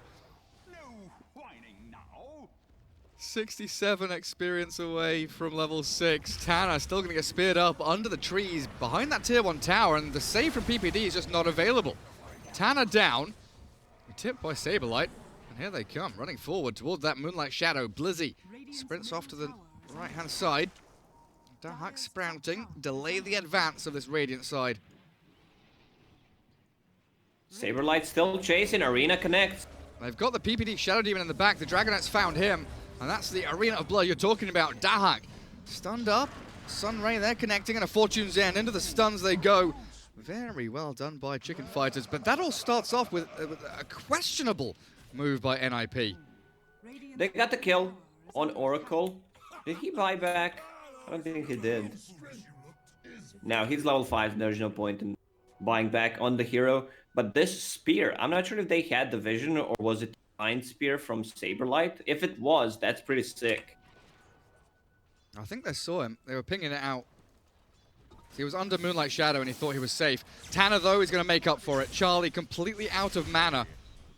Battle Trance already being used, and there's the return tip. Tanner boosting his own morale after making maybe a little bit of a slip up in that mid lane. And here comes the push from NIP.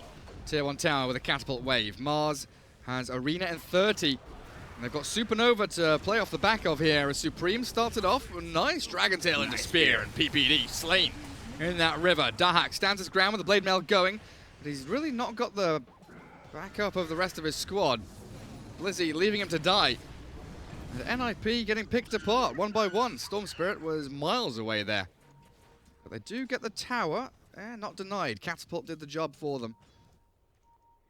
What a weird game this is.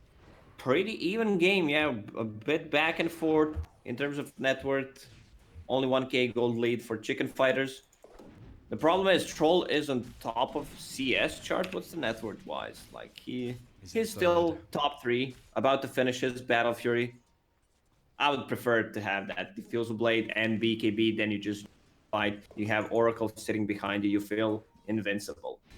They have like no abilities that go through BKB besides Axis Call. I mean, Shadow Demon Demonic Purge is there as well. Not sure if that's gonna help a lot. It's undispellable. Oh man, Charlie. Yeah, they made the jump, but it was. They're gonna lose Storm as well. That blink reveal out of Blizzy. They wanted to kill off Charlie. He just turns. Raindrops, Battle Trance, back up to pretty much full HP, and now into the Roshan pit. Axe and Storm both down, so the jump potential from NIP completely removed. Arrow onto the Charlie Troll. But this looks like a secured Roshan with no real answer from NIP. But they're TPing in. Nature's Prophet considering making a jump. The disruption. Arena. Blink forward, Saberlight. Considering that Arena and the buyback from Storm, they really want to contest this. What, it was like 20 seconds away from respawning, right? And Storm buys back. The problem is, Chicken Fighters, they need to be at the bottom and mid lane, clear the creep. The question is, can NIP take this Roshan before Radiant Scan connects? They know Storm Spirit wants to get that agent buyback. Oh, the dust. Dahak out of the arena. Roshan inside of it, but the Nature's Prophet is trapped in the pit with nowhere to go. He is annihilated. NIP. These feel like desperate plays. And they've caught Milan as well. And Saberlight is having amazing game. Like his spears, even though Arena did not connect, they're still getting the correct kills. Now they're in Roche Pit, no Mirana, no Nature's Prophet. The question is, does Storm Spirit go for that big play? He does. Zip in. Charlie has it though, and they've stunned him it. up. They've blown Tanner out of the water, and that's a dieback. Dead for 70 seconds, 18 minutes in. That's like very good line. Saberlight's giving chase on the PPD, and they've got the Invis Dragon Knight to secure yet another kill. Seneko snipes it with the Purifying Flames, and 17-13, it is Chicken Fighters with a 5,000 net worth lead. Dahak Prophet hasn't had much of an impact in this game. Dusted up. Put the Quelling Blade. Put the Quelling Blade in your inventory. Well, he breaks all the trees. You might need it. Dahak thinking about going for the TP, standing his ground and right-clicking Saberlight. Arrow. That's gonna connect. Do they have the damage though? They've got Leap Starstorm. They're gonna bail away. As long as Dahak survives, they'll use the Yules to stop the advance from Saberlight. TP it. He's gone. Arena of Blood to try and break the trees, but no one is found.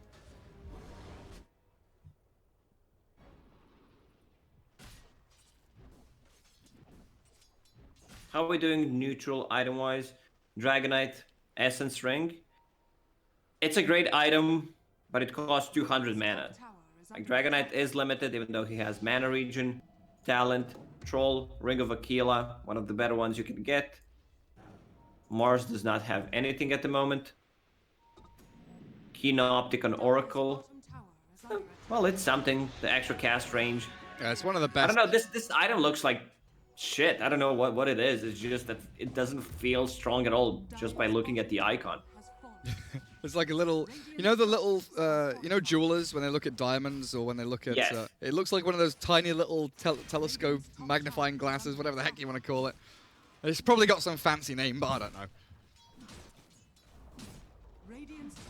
I like Keen Optic on Oracle. I can make something up if you're looking for a... go for it. What is it called?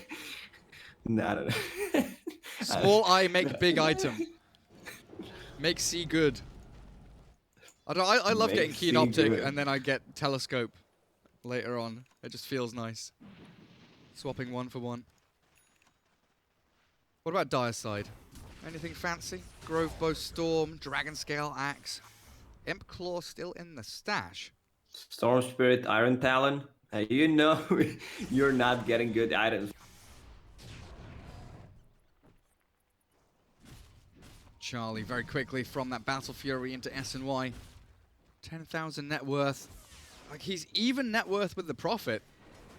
346 Dahak. Just hasn't felt like a hero that can get much done this game as PPD disrupts up the Mars. Walks back up the ramp onto high ground. And NIP doesn't feel like they want to fight outside of their base at all. They'll come back and defend their high ground if needs be. But for now it is split push time, get into those bigger items. The Bloodstone on Storm, definitely one of the key Again, ones. nice spear. They've caught PPD all the way back behind his tier 3, forcing the buyback. As Prophet cuts the wave down south.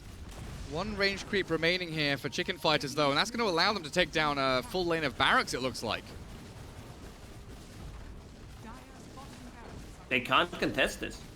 They know Storm Spirit, if he dies, no buyback on him. PPD was forced to use a buyback. Blizzy looking for an opportunity to blink in. They need to find Oracle. Oh, Seneko just sidesteps that arrow. It was running out of range anyway. Pretty close there. One issue that Chicken Fighters could run into is lack of dust. They have Nature's Prophet with Shadowblade, Mirana ulti. Only one dust on Phoenix, that's not enough.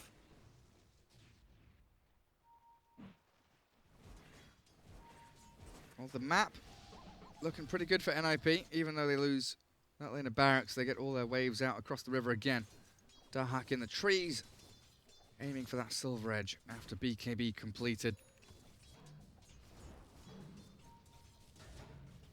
He's just going to stick around there and cut the next wave or something like that. Gives away his position. And dive in from Era. Saberlight has the blink. Was Spear on cooldown? It was ready. Okay. Well, he lets Dahak TP bottom lane. It gets into this little bit of a back and forth. As Chicken Fighters keep having to address that split push issue as Aegis expires. Just under 3 minutes for the big man to potentially spawn as that fastest rate. And a smoke from NIP. Milan's Mirana, the only one out on the map showing. Saberlight jump in. Spear doesn't connect, and Blizzy out of the arena. Does get a decent call out. The bulwark and the arrow. Oh, beautiful connection onto the Phoenix. Now Blizzy back in again, but the false promise. Buying time for Era here to supernova and zone this fight out as Storm is zapped down by the purifying flames, and Dahak stands his ground to click it down. Era finally drops. Dahak going for a TP, but he's stunned up by Supreme. That Dragon Tail will connect. 2 core heroes gone as NIP drop. One by one. Saberlight giving chase to Milan. Mirana wants out of there, but Spear into TP. And the Mirana's out of there. So they killed the Phoenix. Even though Oracle used the ulti on him, Troll was really uncontested in this fight. Didn't even pop the ulti, the status resist build working out for him. He's way too tanky to kill right now, and this is gonna be another set of racks. Dragon Knight still has a couple of seconds left on that ulti. Also, he has a full AC. One of the reasons why these barracks are going down so quickly. Yeah, what barracks? They're gone. Annihilating the buildings in that dire base. Smoke, arrow. Oh, close again. Ball lightning very deep here. Storm was already TPing though, as Tanner is back in Fountain once more. Bounty rune time. NIP going to go south. Chicken Fighters head out west.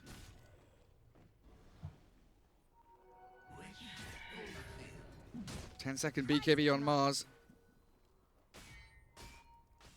Silver Edge fully done over on Supreme now. So on top of that Assault Cuirass you were talking about, he now has that Silver Edge to potentially stop the Axe passive. Dire's top tower is under attack. Spider legs. Pretty cool item. Give that Van Brace to someone else. No, don't send it back to Stash. Could have given it to Seneko. Or Phoenix, even. Here comes the high ground shove. Level 3 dragon form. Very sneaky smoke. Blizzy looking for the blink jump. Seneko, he's been found by the Storm. Zip zapping away from the spear. And Blizzy with the blink call. Dunk on 1. The blade mail turning the damage back. But the BKB from Saberlight keeps him alive. And the supernova, beautifully placed all the way in the northeastern side, will make sure this fight goes the way of Chicken Fighters. Storm is still hunting. Seneko brought back in TPT outpost. And Tanner, he's given it all he's got. But with the backup of Saberlight and Era, he does have to retreat, and his TP's cancelled out by the Fortune's End. He can't get back into base fast enough, and it looks like Megas are coming. Dahak, oh, he's been stunned up. He's forced to BKB. The heck is happening, Dahak? Back into Fountain you go, and good game is called. NIP tap out as Chicken Fighters take game 2 here in this best of 3. Yeah, much better draft from Chicken Fighters, as we discussed at the start. And man, Saberlight, he had an amazing game on this. A lot of good spears, catching Storm Spirit. It was a squishy lineup from NIP. Also, that dieback from Storm in the Roche pit just sealed the deal. I mean, you said it, that draft definitely favoring Chicken Fighters, looking way better than game 1 and forcing this to a third game. As that was reasonably straightforward there. Troll Warlord, where are we? 9,000 hero damage, but he did 14k building damage. Okay, we forgive him. He did his job. He sure did. There we have it. Game 2 in the books, and we'll jump into lobby for that third and final game here in this series. NIP taking on the Chicken Fighters for the ESL 1 Los Angeles 2020 online group stage for Europe and CIS. My name is Jordan Gilbert, aka Nothing. Hi, my name is Sue Lee. My handle is Smix. I think it's important for these initiatives to happen. Empathy really, really goes a long way, and it always means so much to us, and I think that's where initiatives like this really help. I encourage everyone in the community, anytime they see bullying, anytime they see someone getting called names, or I encourage you to step up and say something. Good luck, have fun. Good luck, have fun.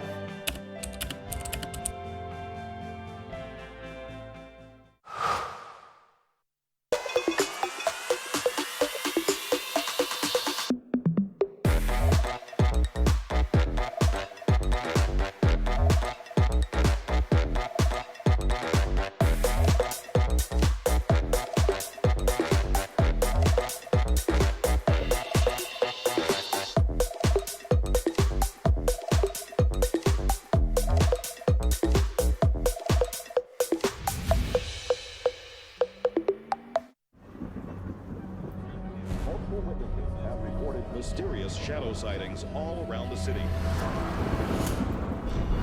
According to experts, the origin of these shadows is due.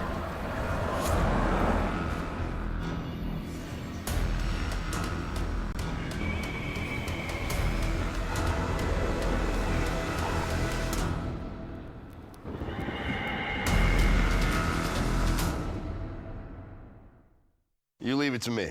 I'll get your taxes in an okay place. What? Well, just as soon as my audit is over, this gets my undivided attention. Take a lot of trips to the islands, Phil. Pretty great, right? Oh, Phil's legally dead. Fell off a boat. Going by Dennis now. Solari.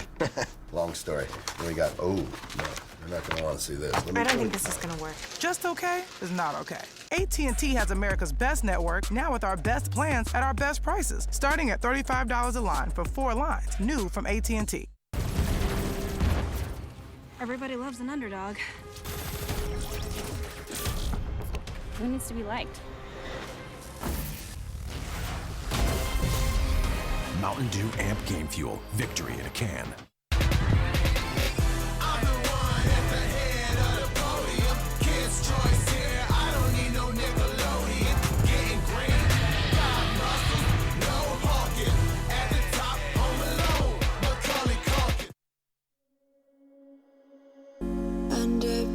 Yellow skies, dreaming big and aiming high. Name the clouds passing by, wishing we run away. All we need is our passports, baby. Leave the rest in our troubled minds. Let us go down in laughter, baby. Trying to figure out what we're after. We're never heading back until we're older. We couldn't care no more, not any longer. Under peach yellow skies, we keep on searching, but we will never know what we're after.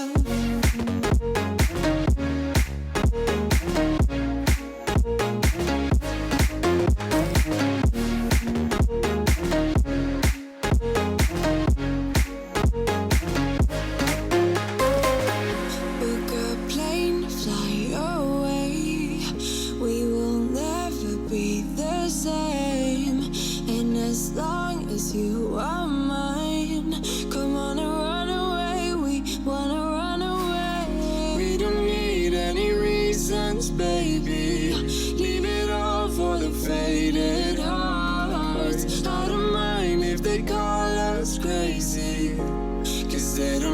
understand what we're after. We're never heading back until we're older. We couldn't care no more, not any longer. Under peach yellow skies, we keep on searching, but we will never know what we're after.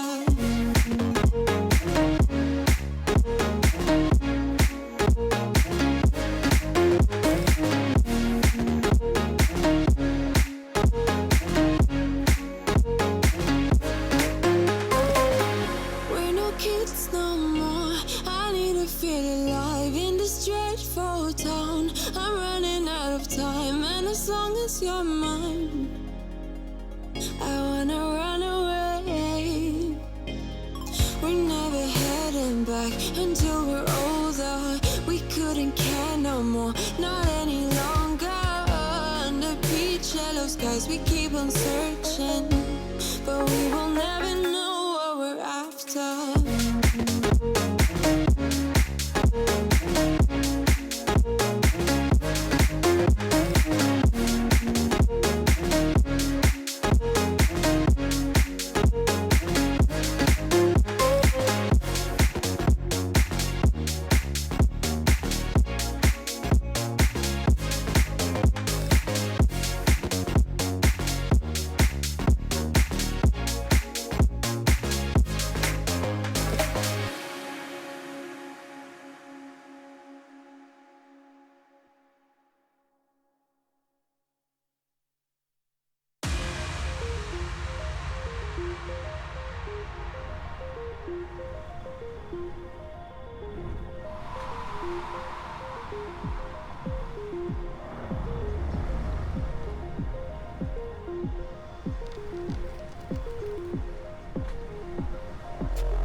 Chasing love in an empty bar. Pour a drink till I make it past.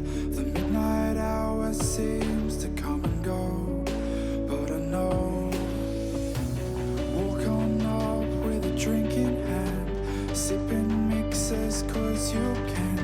And all the lights begin to switch off.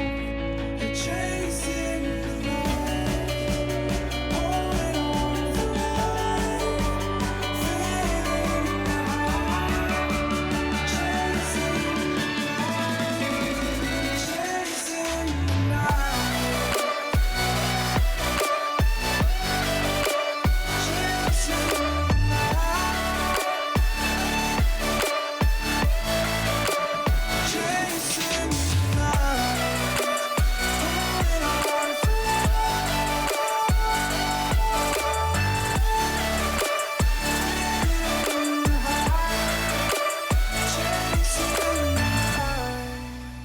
holding on for holding on for life, feeding the high, chasing the night, chasing the night. Hotel rooms and city squares, champagne bottles, drum and snare.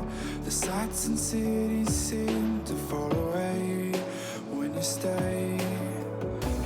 Locked in love for a night or two, losing sleep just to get off you. Day to day, you wanna stay out. You're chasing the light, holding on for life, feeling the high, chasing the night, chasing the night, chasing the night, chasing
You love it, you wear it. What's your style? Get your merch at shop.eslgaming.com.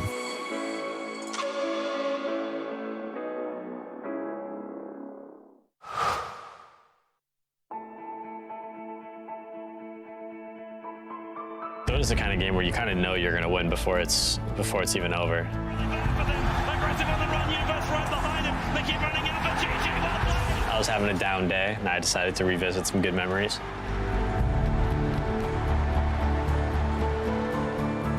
My name is Peter PPD Dager, and these are my moments of brilliance.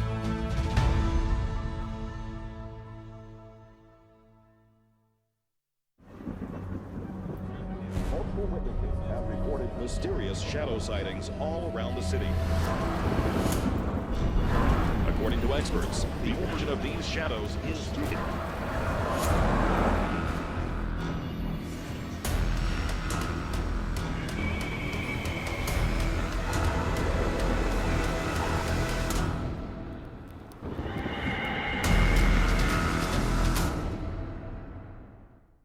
You leave it to me.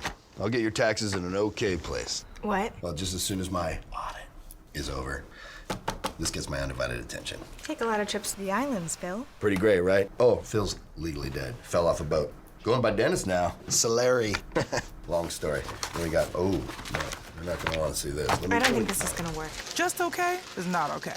AT&T has America's best network, now with our best plans at our best prices, starting at $35 a line for 4 lines, new from AT&T. Everybody loves an underdog. Who needs to be liked? Mountain Dew Amp Game Fuel. Victory in a can.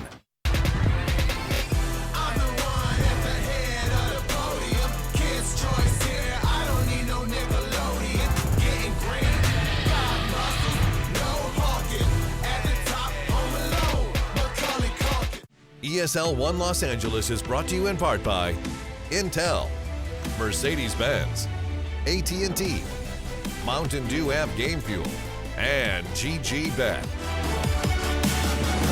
Welcome back, everybody, here to our best of 3 between Ninjas in Pyjamas and Chicken Fighters. It's the ESL 1 Los Angeles 2020 online group stage for Europe and CIS.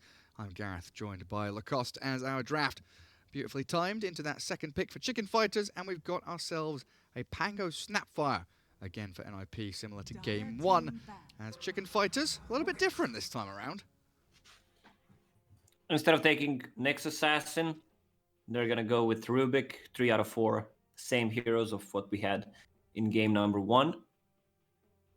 I mean, Pangler and Snapfire, these two are strong position 4 and 5. They scale well, even though Pango can be played as 3 if needed. But I feel like NIP just plays it as 4. And Milan really loves to play that hero. He sure does. Ban-wise, Ember Spirit, Prophet, Bristleback, DP, Centaur, Void Spirit, Timbersaw, and Axe. So Chicken Fighters, even though they did exceptionally well against that Blizzy Axe, like they did everything in their power to stop him from creep skipping. He didn't really have a game for the majority of that laning stage. And now a Dragon Knight ban. Still respecting the Blizzy Axe there, Chicken Fighters. A lot of these offlaners are getting banned out in the first and the second phase, so there aren't many left. And it's his signature hero, you know. He plays it well. In the previous game, they had some issues. Nice rotations from Charlie and Sonaiko to get a couple of kills on him.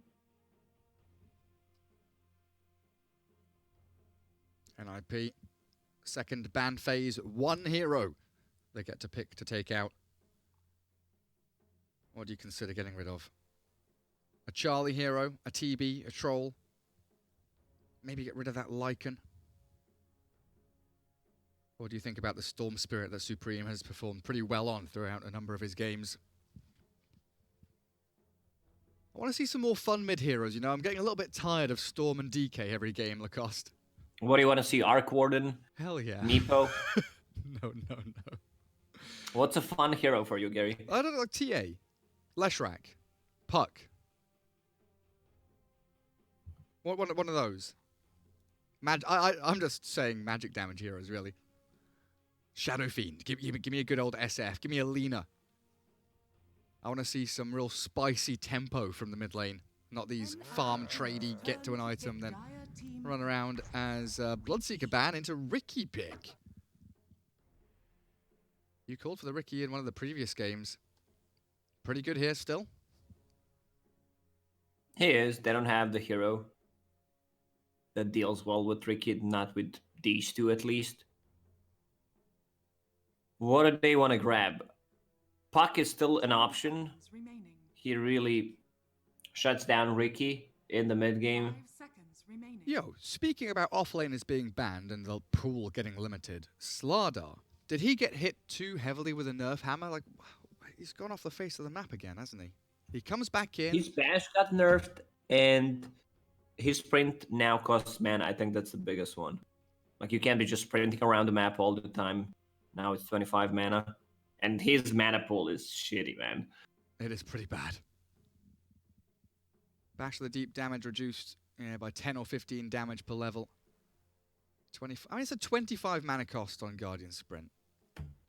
Check his end gain and come back to me. 1.5. Not very good. Bounty. Ooh. Bounty. Well, looks like a core bounty as well. Could be position 3, could be position 1. Steal gold from Riki, have vision on him. It took them a lot of time to pick this hero. But these 3 heroes are really squishy. Like, look at their HP. I really want you can't a nuke see it, but you can imagine it. Yep. This makes me want one of those magic casters from the mid lane even more now. If it is a Riki 1, Pango's still flexible between 3 and 4 for Milan and Blizzy, potentially. But I feel like it's Milan, Pango, Snapfire for PPD, Riki for Dahak. I do have the double pick. There's Beastmaster coming out now for Blizzy, so that definitely plays into what I was thinking as well. Beastmaster will provide them the vision. Also builds into the Necro Book, which is great against Bounty Hunter once you get that to level 3. You can also build auras. Pipe is going to be great this game against Keeper of the Light when you're pushing a high ground. If you're on the winning side, of course.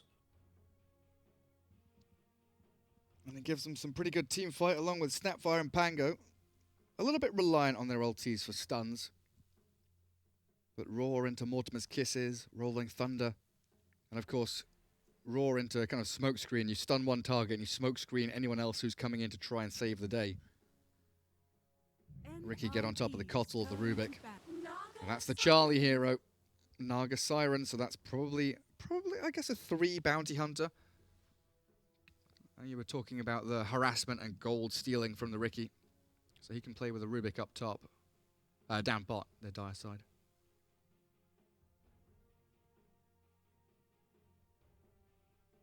So right now, both teams, it feels like, need that real fast tempo mid laner.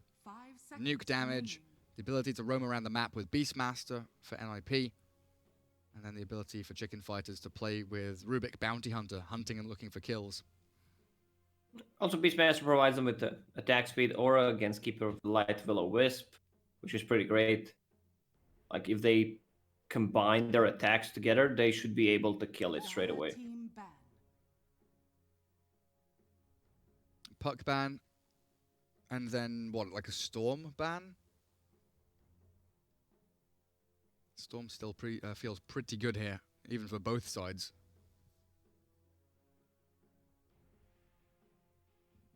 NIP got the last pick, so they need to utilize this properly. They can counterpick their mid laner, which is very important here. Riki Snapfire. Usually what we see, and in Southeast Asia, it's Grimstroke and Riki. These 2 heroes are extremely popular together. You put an Inkswell on Riki, he goes in. Naga Siren will struggle once Riki picks up that Diffusal Blade. There's a lot of kill threat Alchemist. If you don't know what to pick, if you think you're gonna get countered, Kunkka is always the safe choice. Do you want to go OD as NIP? Or Razor is still out there, actually. Could be a decent Razor game. It looks pretty against decent. I mean, it's not that great anymore since you're attacking the illusion. If you're draining the attack from Naga Siren illusions. That's a good point. Before it was much more efficient, but still you have like a guaranteed damage drain for yourself.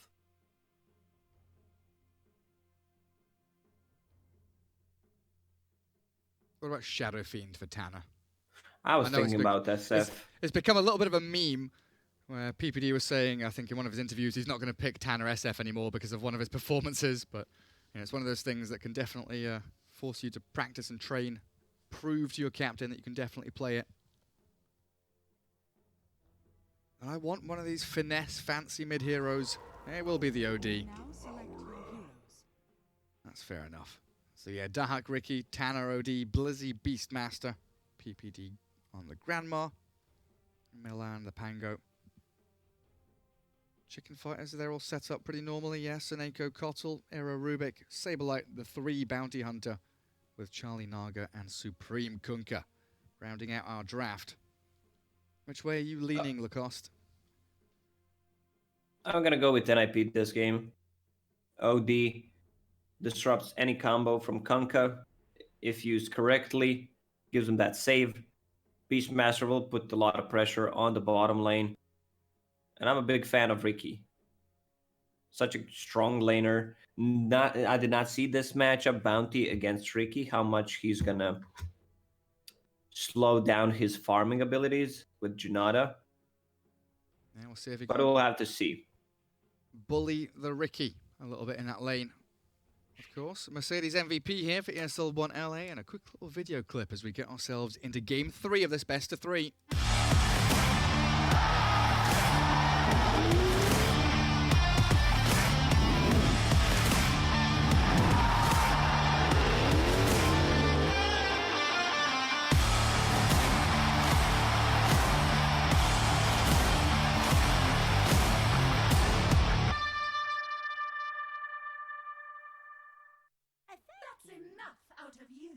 All right, Charlie. First thing I hear when I get back into game. That's enough out of you. Heading up to top on the Naga Siren. Keeper of the Light for Seneko. Supreme Kunkka into mid against that OD of Tanner. Looks like all the lanes setting up as expected. Some nice friendly chat. Good luck. Have fun. Have a good game, boys. What do you say? Do you say good luck, have fun? Do you have fun at the start of the game? If you don't say anything.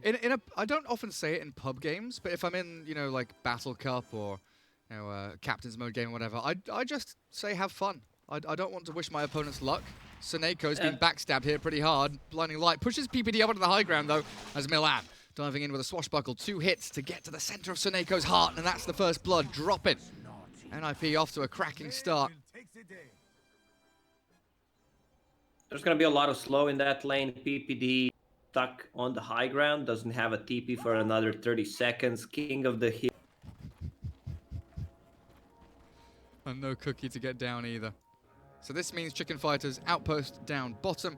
Oh, Blizzy's actually swung down here, so Beastmaster's going to be the lane up against the Bounty Hunter. And they're trying to put the Ricky against the Naga Siren. Bounty runes 2 for 2. Dahak, Milan, Era, Saberlight, all grabbing their hands on some. Well, what you could do, like, you know that he's gonna TP straight away, Era. Oh, just a second late. So what I thought that could happen is just Kunkka using a torrent when his TP scroll was off cooldown. You know that he's gonna TP straight away. That's so smart. And then he would be stuck there for another minute and 20 seconds. Yeah, that like, you definitely lose the lane because of... And Era was nearly there. Would have had to level telekinesis, of course. But could have had it just a second faster. So Dahak, Ricky, Charlie Naga up top. securing up some CS for himself as PPD chasing these Naga illusions around and Milan dragging wave back, so the full tri-lane coming into play from NIP in that top lane. Blizzy, that means he's in a 1 versus 2. Era and Saberlight here, that's going to be a lot of farm for the Bounty Hunter as Seneco's getting chased down, but Charlie with a good body block stops the Ricky from getting any follow-through damage. Meeting the wave in between Tier 1, Tier 2. Naga Siren gets the mirror image going. There's a lot of damage from Scatter Blast though. PPD annihilating these illusions very, very speedily. And Milan is like, guys, I have this. I have a full creep wave that I want to farm. I want to see Ring of Bassi picked up on Pangolier, and then they have the Holy Trinity of items. Buckler, Headdress, and Ring of Bassi in the same lane. Usually the Holy Trinity was Bracer, Wraith Band, and Null Talisman. Now it has changed. How things have changed, yeah. And it used to be a build on Odie back when Ring of Aquila still existed. Bracer, Null, Wraith Band, get a Ring of Aquila, get all the 3 stat items up and going. Charlie, he's trying to bait with an illusion here, but it seems like Milan Dahak, if they can keep vision, can blink strike again. 2 charges up on it, but a blinding light and a body block with a tree drop down. Charlie salves back up to full HP. Very well played to keep the Naga Siren alive through the onslaught. And Ricky's missing out on a decent chunk of CS and farm here, as he is still stuck behind the Tier 1 tower.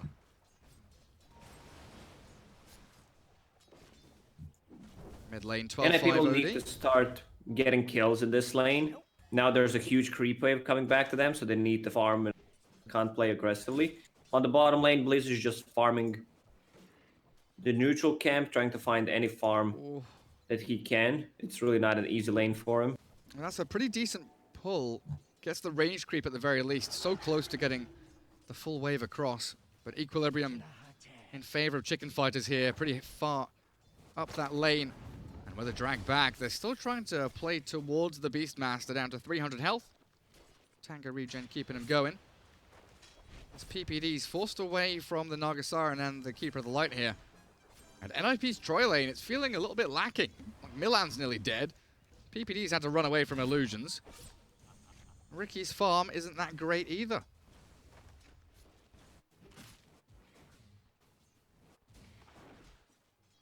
Blizzy down bottom having a real rough time. Leeching experience, but only 4 CS. Chicken Fighters with a little bit of an early net worth lead.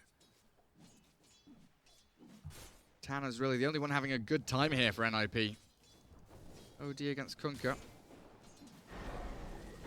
Still getting clipped by the Torrent. Keeping my eyes on Milan, playing so aggressively with a swashbuckle. Even on that low HP. All one swashbuckle is when you punish him. If he uses it offensively, 20-second cooldown, doesn't deal that much damage. One of the reasons why Milan is for boots of speed, so that he can reposition himself. Well, Blizzy bottom. In a bad spot, Blizzy. He's got the jukes, but he's been sniped out by yet another Janada. Bonus gold for Saberlight. And a kill down bottom, really sticking it to him. 1-1. Dahak being bullied by Naga illusions now. Chicken Fighters, it feels like they've got full control of this game. Every lane is going pretty damn well for them. Like, yes, Kunkka is in a kind of mismatched lane against an OD, but 21-5 is keeping tabs on the CS beautifully here, Supreme. And once he hits level 6, they need to be careful about playing aggressively on the top lane. 1 TP from Kunkka could get them easily killed. And even a rotation from Ira here into mid. And Supreme's clearing out that jungle camp. We'll get him very close to, if not, actually allow him to hit 6. And he's going to be like 10 XP. He's going to be not too far away. Charlie, TP's back to his tier 1. He's got a Tango, a Headdress, Courier bringing more regen. What's on his Courier? Any salves? No salves. Swaps out the Wraith Bands, try and get a bit more efficiency out of the Tango regen. Now is the time to pressure them. If they see Charlie, he should be dead. Okay, Milan pinging it out, he knows. They are hunting. 300 health Naga Siren, 4 seconds for that mirror image. Dahak, blinding light back, tricks of the trade, not doing the job, and there's the mirror image. Let's see if Charlie can bait. He sends the real one first. They're not falling for his trap. They jump, but miss the cookie. Charlie still going through the jungle. Oh my goodness, it is disastrous. NIP, come on, you've got to kill him off. One more hit. That's all you need. Milan finally, at long last, secures the kill, but they have expended so much time and resources while bottom lane Blizzy gets picked off by that Kunkka rotation. I was wondering why no one from Chicken Fighters is deeping top lane. They were in the action on bottom, but they should definitely help their Naga Siren. Bounty Hunter already having an extremely good time, about to hit level 6. This is the hero that can rotate. Once he hits level 6, goes to the top lane, they get a kill or two with the track. I'm wondering what he's gonna build. It's just a casual phase. Drums, yeah, I love drums. Charlie now down bottom on the Naga Siren. He's TP'd here. So I do wonder if NIP swing their resources back down there as well. Where's Ricky? 32-9. Definitely ahead of the Naga Siren in CS. Tricks the trade to get rid of that Bounty Hunter's aggression, but Track's still up on him. Dire's courier has been killed. Oh, Suneko's stick. Very sad. Now Naga Siren is having okay-ish time on the bottom lane, no testing her farm. Beastmaster only level 4 at this point. While you have this Bounty Hunter who is just controlling the top lane. We'll get level 7 soon. So Janata down to 3 seconds. Yeah, I'm wondering, do you like this chakra magic on such low cooldown abilities? 8 seconds. And then 3 seconds on the Shuriken and Janata. Radiant's middle tower is under attack. It's going to be real nice for the Bounty just to continually spam out spells with the help of Suneko's chakra. Era's Rubik.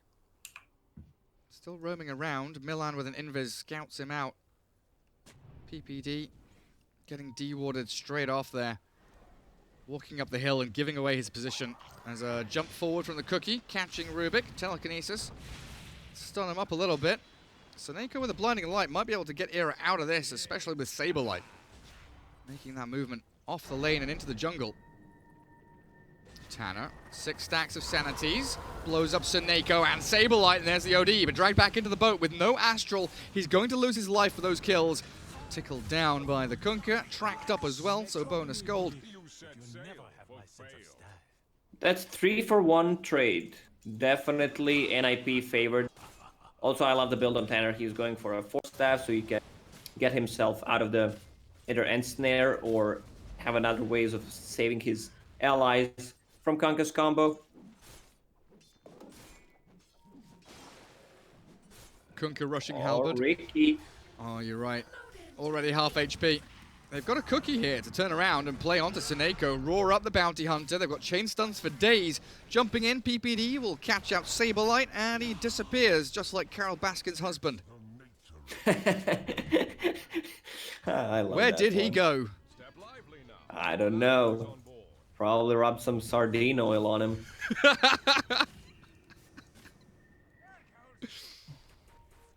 Tigers do love sardine oil. Tower is under attack. OD from the high ground walks straight past Era. Alrighty then, focusing onto Kunkka instead. Torrent dodged. Tanner still has this Astral. Looking for the Kunkka, 700 HP, boats ready with 5 stick charges, and this could be a good fight for Chicken Fighters if they want to turn and battle. Dahak dropping so incredibly low, and the cookie not really allowing them to catch any further targets, but Supreme is being blown up by the Arcane Orbs now. Tanner, level 1 up on it. One more touch. That'll do the job. There's no response from the Chicken Fighters really here. Shuriken bouncing into Tanner. But that will be that, as Suneko a little bit deeper. Dahak and PPD jumping onto the poor little Kotl. They get that bonus kill. As NIP really are starting to come into their own now. 8-3, they're getting the kills they need. It's just Blizzy's farm needs to pick up pace and get into that Necro book a little faster. They shut down Bounty Hunter. Like when he's about to snowball, they killed him 2 times. Made his life miserable for 2.5 minutes. Like, even with him being on the top of net worth, he could not achieve anything. And you've got a 4,500 net worth OD who has 1 death to his name, but now he's got Faded Brooch. Force Staff is 50 gold away. He's pretty much got it done. They're trying to kill off Saberlight top again. They've got Roar. Who's the additional hero coming in? It's PPD. Oh, Dahak shows himself, gets tracked up. So no kill threat just yet. I still want to move forward, though. No invis leveled up here for Saberlight. Shadow Walk completely untouched. Level 8 does put a point in it now. As Supreme and Era looking to defend the Bounty Hunter. Blizzy, defensive Roar. Torrent not connecting. The movement speed from the Beastmaster getting him a little bit further away, but they've got the damage as Ricky trying to zone them out. He can't really get the job done. Tanner moving away from the boat. I didn't see the animation there as it completed, but it will allow Supreme to walk back to his own tier 1. And while this is all happening, Naga Siren, top of the net worth, farming away. Yeah, Charlie should pressure the tower instead, has image, and then he can TP to the top lane and participate in a fight with his team. Rolling Thunder, Astral, but Era has it stolen. Cookie forward, blow up the Bounty Hunter, so he is down, buys his drums with his dying breath. And tier 1 tower falls up top. And falls on bottom. One of the reasons why Pango puts 1 point in shield crash when you're playing position 4, even position 3, you do not want to put points in shield crash early on, but when you're playing against a Rubik, you need to instantly cast it after so he does not steal your ulti. Blizzy caught out by the big green cube. Tricks of the trade, snipes out Seneko, and that Astral allowing them to move on to Supreme. He's got a double damage rune on the Kunkka, but no spells. Torrent comes back off cooldown now, but that's Sanity's Eclipse and Tanner on the OD. A double kill and massive play here as the 5v5 group up from NIP paying off beautifully. Now they're gonna put some pressure on the Hawk has Battle Fury queued up. Interesting. Very interesting. Like I'm not against Battle Fury on Ricky. I just think you need to get the fizzles so you have more kill potential. What is he building? He just bought something. It's a Mithril Hammer. So he is going Mithril Hammer. Something to deal with the Naga illusions, it feels like, is what he's aiming for, right? Yeah, you can get Battle Fury after your Diffusal Blade. Then you still have a ton of kill potential. I think we might have to quickly restart the Discord call. It's been a little bit naughty. Let's pop that off. And on again, as hopefully we don't miss anything. It's just a smoke up from Chicken Fighters. Seneko going to join the ranks as they move towards Blizzy. Beastmaster all on his lonesome up top. Could maybe move Tanner up there with a TP to the tier 1. But Blizzy, I think he's already dead. Completely destroyed. Okay, I was wondering if Bounty might go for Aghanim Scepter, not as second item. Still feels like BKB is the item to go for. But new Aghanim Scepter, it gives you Janata proc on your Shuriken toss. That's pretty cool. And what's the cooldown? It's reduces the cooldown, it does not say. Scepter cooldown 6 seconds. And with Chakra Magic, that's double Shuriken. That bounces around on all the track targets. And applies Janata to it. Damn, that's nice. It also means that you're stealing a gold. It's not just the crit from Janata.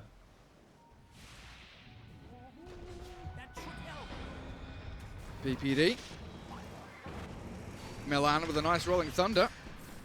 Not able to finish off Era. Tanner still wants to get there with a Force Staff down to low ground. And just lose their Grandma as they expend that rolling thunder. Also, Milan is becoming a fourth core of their team. He has a full Maelstrom to deal with the Naga and the illusions, so Pangolier is gonna scale. Ricky holding out on tricks of the trade. Blink striking and getting cookied away. Chicken Fighters doing a great job creating chaos everywhere they can. And in the lead net worth-wise. Still continuing, even though they are 6 kills behind. Blizzy tracked up top. Drums popped. They've got the double shuriken.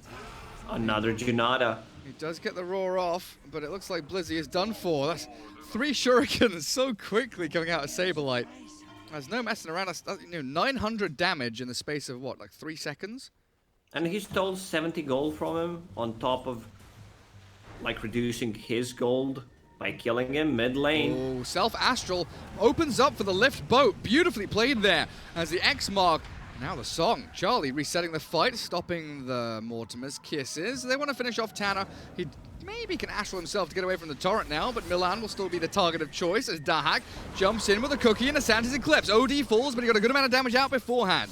Bounty Hunter so low with Era dropping incredibly quickly, but nobody has died on this Chicken Fighter's side.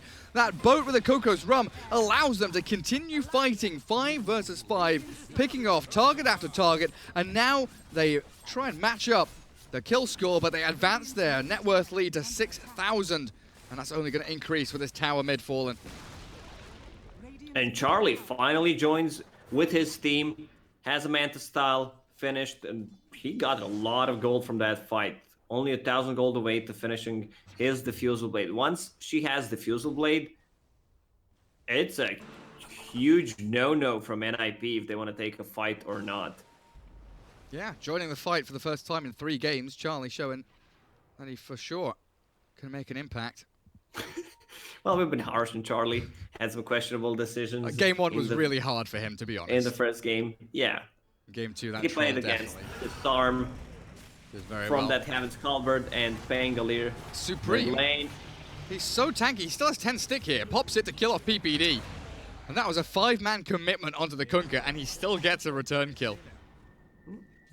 Supreme leader dies. Halberd double bracer, 2,300 HP. Milan with Maelstrom. Blizzy going back into the hood, and I assume a pipe coming through for him. As Dahak, Battle Fury is still a good 1,300 gold away. Aghanims coming out for Tanner, 1,000 gold off it. 1,200 or so. Chicken Fighters just feel like they have full free reign of this map now. They can't... Like, how does NIP find Charlie? As soon as he spots any of them, he can just song and TP home. There's nothing really that's long enough range to stop him. And Ricky can't buy time. He does not have a Diffusal Blade to... like, Diffusal Blade Cloud on him to slow him down. Radiant's bottom tower is under attack. Radiant are scanning. NIP just sticking around Tanner. Structures are fortified. Trying to play the buddy system. Keep their cores at a safe distance away from these Chicken Fighters as Supreme and Era. Into their own jungle, scouted out by an observer ward from PPD, but that'll be a quick X-mark boat, snipe him out. Simple pick off. As we get ourselves even more gold flowing into the bank accounts of the Dire team, thanks to this nice little bounty hunter. He's about to finish his Aghanim Scepter, then we'll be stealing even more gold with those Shuriken tosses. Oh, that's interesting. Milan caught up there. The Astral not really paying off until finally the kill on the Kotal, but it was delayed as the roar onto an illusion. Blizzy finds the incorrect target. Charlie has juked them, baiting them in. And now he might be spitting them out as they chase forward with an X mark. Cancelled out by the Astral. Good smoke screen. But they've still got Blizzy under wraps, and that Santa's Eclipse, the song coming in to cancel out the Mortimer's Kisses. They don't lose anyone apart from that initial kill on the Kotal, who buys back and comes into the fight once more. Dust from Milan trying to track down the Bounty Hunter, and OD dealing with Supreme. They've got the Kunkka. Astral will be there, and they need to get the OD so desperately follow through, but they can't. A 2 for 2. As PPD will be the 3rd casualty of war here as NIP get ripped apart by Charlie's Naga Siren. Odie and Ricky still surviving, though. Yep, Naga going for Butterfly. I think she just needs to tank up the illusions with the heart. Then you can go for 4th item Butterfly. We saw how strong OD's ulti is. Like, she almost died to it, was forced to pop ulti to stop the Mortimer's kisses, but she was also in a really bad spot, cut off from the team. Also, Sonoiko, once again, dying before he could get his spells off. But no Will of the Wisp casted. Still an even team fight, though, right? And all these even team fights favoring chicken fighters with, Track, Janada. Bonus gold all the way with a 9,000 net worth lead. NIP just need that one big 5v5 slam fight where they wipe the opponents. But it just doesn't feel like it's coming. Even with the Sanity Eclipses doing monumental amounts of damage, it's just never enough. And they're going to smoke out again. They need to find that pick off. Milan, aggressive jump forward, but he's been annihilated. Good Astral. 11, 12, 1 charges with a Rolling Thunder. That might be just enough to get him out with the Swashbuckle Force Staff away. He is out of danger. The Nugget Illusions are still giving chase, and they've disarmed up Tanner. His Astral to save the Pango has put himself in danger. The two-man Torrent, beautiful with the Will-O-Wisp.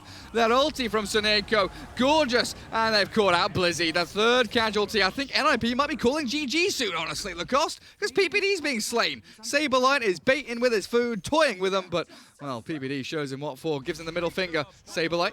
Are you really? Are you actually gonna bounce it off the creep? Oh! Cookie does not help him out. Bounty Hunter is dealing so much damage. Also has that level 15 talent, 65 Shuriken toss. What's the damage? 440. And Keeper of the Light in a team fight is using Chakra on his ability so he can get multiple tracks and multiple Shurikens off. Yeah, it's no joke. You've got 3-4 heroes all tracked up and these double Shurikens. That's 880 damage? Yeah, absolute insanity. Ricky's had very little impact. Like, what is 8,400 net worth? What's his actual kill score? 3, 1, and 5. Stricken doesn't double bounce anymore. They removed that. Oh, does it not? But you can bounce it off a... But you can bounce it off something else, but it doesn't bounce back. Aghanim Scepter just gives Janata proc, and like you get cast range and reduce cooldown. No, but you can cast 2 of them in a fight with Chakra Magic, is what I'm saying. True, yes. So like you can throw it on, like it hits all the track, like it bounces to the track targets, right? That's correct, yeah. Yes. Yeah, so you can still get 880 damage onto all the track targets, because you have the double Shuriken. Yes, correct, Gary. Bless. Good song. I misunderstood you. It was probably my bad wording. It's always good to clarify as the Naga Siren song into boat OD. That cookie gets him away a little bit, but the Shuriken takes him out of the game once more, and there's no buybacks for NIP. Beastmaster follows him into the grave. 5 heroes strong, the chicken fighters. They really are just cruising through this game. Ricky will be the 4th to fall. They didn't even lose any health. Like, the Dire are still all full HP. This is a slaughterfest. NIP are getting handed. I believe this game might be over. One more fight. They can't really do anything. Aegis in hands of Charlie. Full butterfly on him. Like, these illusions are just gonna rip through the buildings.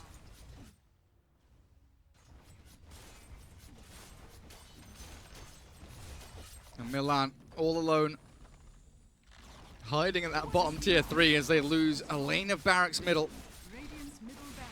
Beastmaster axes do absolutely nothing. Tanner still wants a BKB, but the 2-man Torrent, can they go in on this? Diving tier 4s might be a little bit ballsy.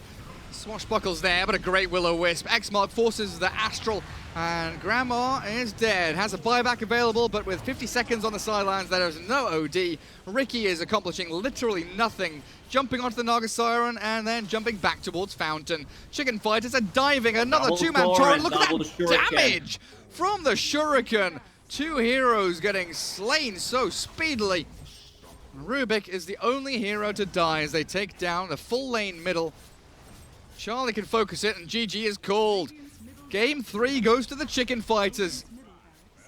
What a beautiful bounty hunter game that was from Saberlight. Saberlight showed what he's made of. Had a great laning stage on the bottom lane. He got shut down in his next 2 rotations, but after that, everything was perfect. Him and Keeper of the Light working together, reducing the cooldowns on those abilities so he can steal more gold, get more damage from Shuriken. I knew that Chicken Fighters could play better Dota than what they showed in game number 1. Maybe I sounded a bit mad because it's just the way I am. I'm watching Dota. I want people to play better because I know that sometimes you're in a tough spot, but overall, your game plan was just not there in game number 1. 18,000 damage from Saberlight, the same as Supreme. How much gold did he steal? 1,472 in, a 25-minute game. Beautiful stuff. That game slid out of control pretty damn quickly. As soon as they got the max level Chakra with the Shuriken toss, Aghanim Scepter applying that Janada, and a BKB on Bounty Hunter to top it all off. And there we have it. Charlie Nagasiren joining fights with Solid the Siren as well, making it all work as the Chicken Fighters take the series 2-1 up against NIP. Very, very well done indeed. And that's us done for today, but of course, it is worth mentioning the Mercedes MVP. Go get your votes in on Twitter. Vote for your favorite European or CIS player. Get themselves into that winning spot. They become a contender for the overall MVP to get that $50,000 value car from Mercedes. I think we already had our Chinese one. It was not Setsu, because we both thought Setsu would be up there. Who was it from China, Lacoste? It was someone from RNG, so it's not Setsu. I believe. Let me just check real quick. Give me a sec. I believe it was Monet who got it. I think you're right. Monet from China is the contender for that region. Going to be battling it out with all the other regional contenders as well. And that wraps things up for us today. We'll, of course, be raiding over to ESL_Dota 2 as they've got the 2nd, 3rd, and 4th games of the day, which will be Alliance against Spirit, Team Secret against Na'Vi, and then Liquid taking on Team Unique for the rest of Thursday's games. But we'll be back tomorrow, same place, same time, 11 a.m. CEST here on ESL_Join Dota Red for Nigma up against Bait as our first best of 3 of the day for the European group stage. Lacoste, see you tomorrow, buddy. See you, my dude, and enjoy the rest of your day. I know you're not going anywhere. I'm going home. I'm in the studio now. I've got to go cycle home, have myself some lunch, and enjoy the rest of your day and enjoy the rest of the Dota 2. Everyone watching, we'll see you guys tomorrow. My name is Jordan Gilbert, aka Nothing. Hi, my name is Sue Lee. My handle is Smix.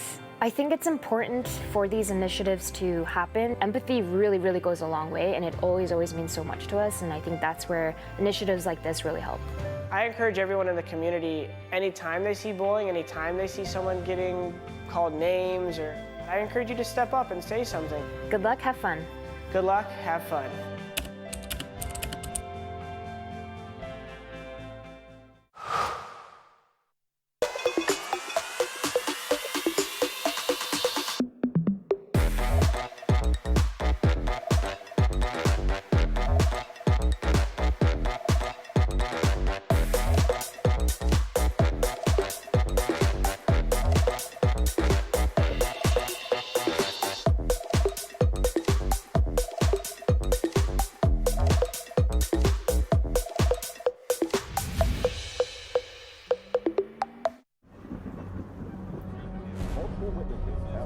Mysterious shadow sightings all around the city.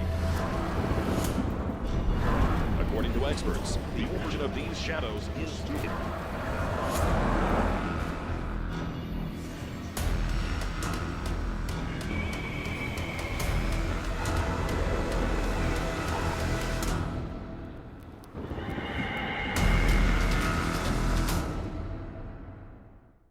You leave it to me. I'll get your taxes in an okay place. What? Well, just as soon as my audit is over, this gets my undivided attention. Take a lot of trips to the islands, Phil. Pretty great, right? Oh, Phil's legally dead. Fell off a boat. Going by Dennis now. Solari. Long story. Then we got, oh, no, you're not gonna want to see this. I don't think this is gonna work. Just okay is not okay. AT&T has America's best network, now with our best plans at our best prices, starting at $35 a line for 4 lines, new from AT&T. Everybody loves an underdog. Who needs to be liked? Mountain Dew Amp Game Fuel. Victory in a can. I'm the one at the head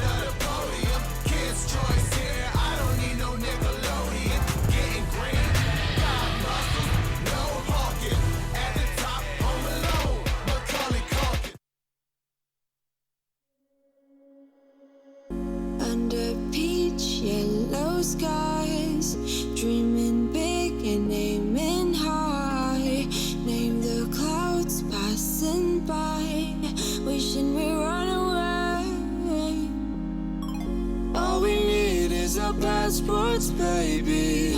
Leave the rest in our troubled minds. Let us go down in laughter, baby. Trying to figure out what we're after.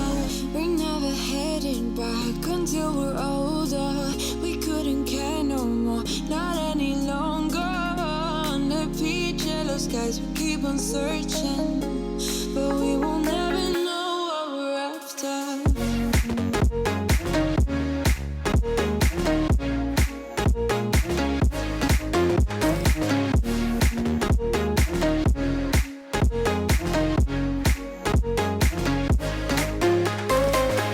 Book a plane, fly away.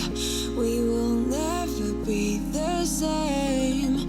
And as long as you are mine, come on and run away. We wanna run away. We don't need any reasons, baby.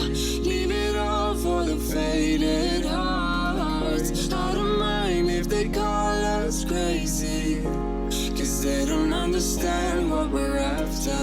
We're never heading back until we're older.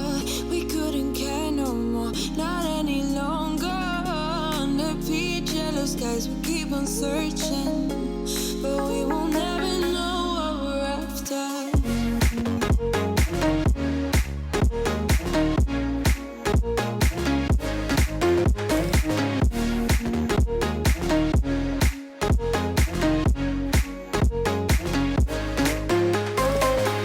We're no kids no more. I need to feel alive in this dreadful town. I'm running out of time, and as long as you're mine, I wanna run away. We're never heading back until we're older. We couldn't care no more, not any longer. Under peach yellow skies, we keep on searching, but we will never know what we're after.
Chasing love in an empty bar. Pour a drink till I make it past. The midnight hour seems to come and go, but I know. Walk on up with a drink in hand, sipping mixes cause you can. And all the lights begin to switch off. You're chasing the night, holding on for life, feeling the high, chasing the night, chasing the night,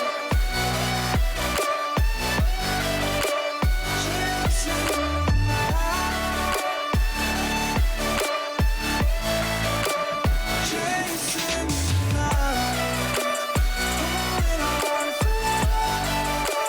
night,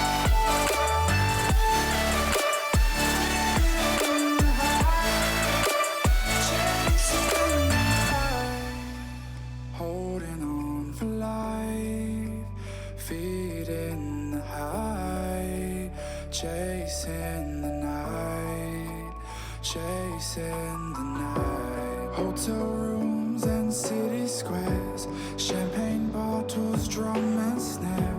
The sights and cities seem to fall away when you stay. Locked in love for a night or two, losing sleep just to get off you.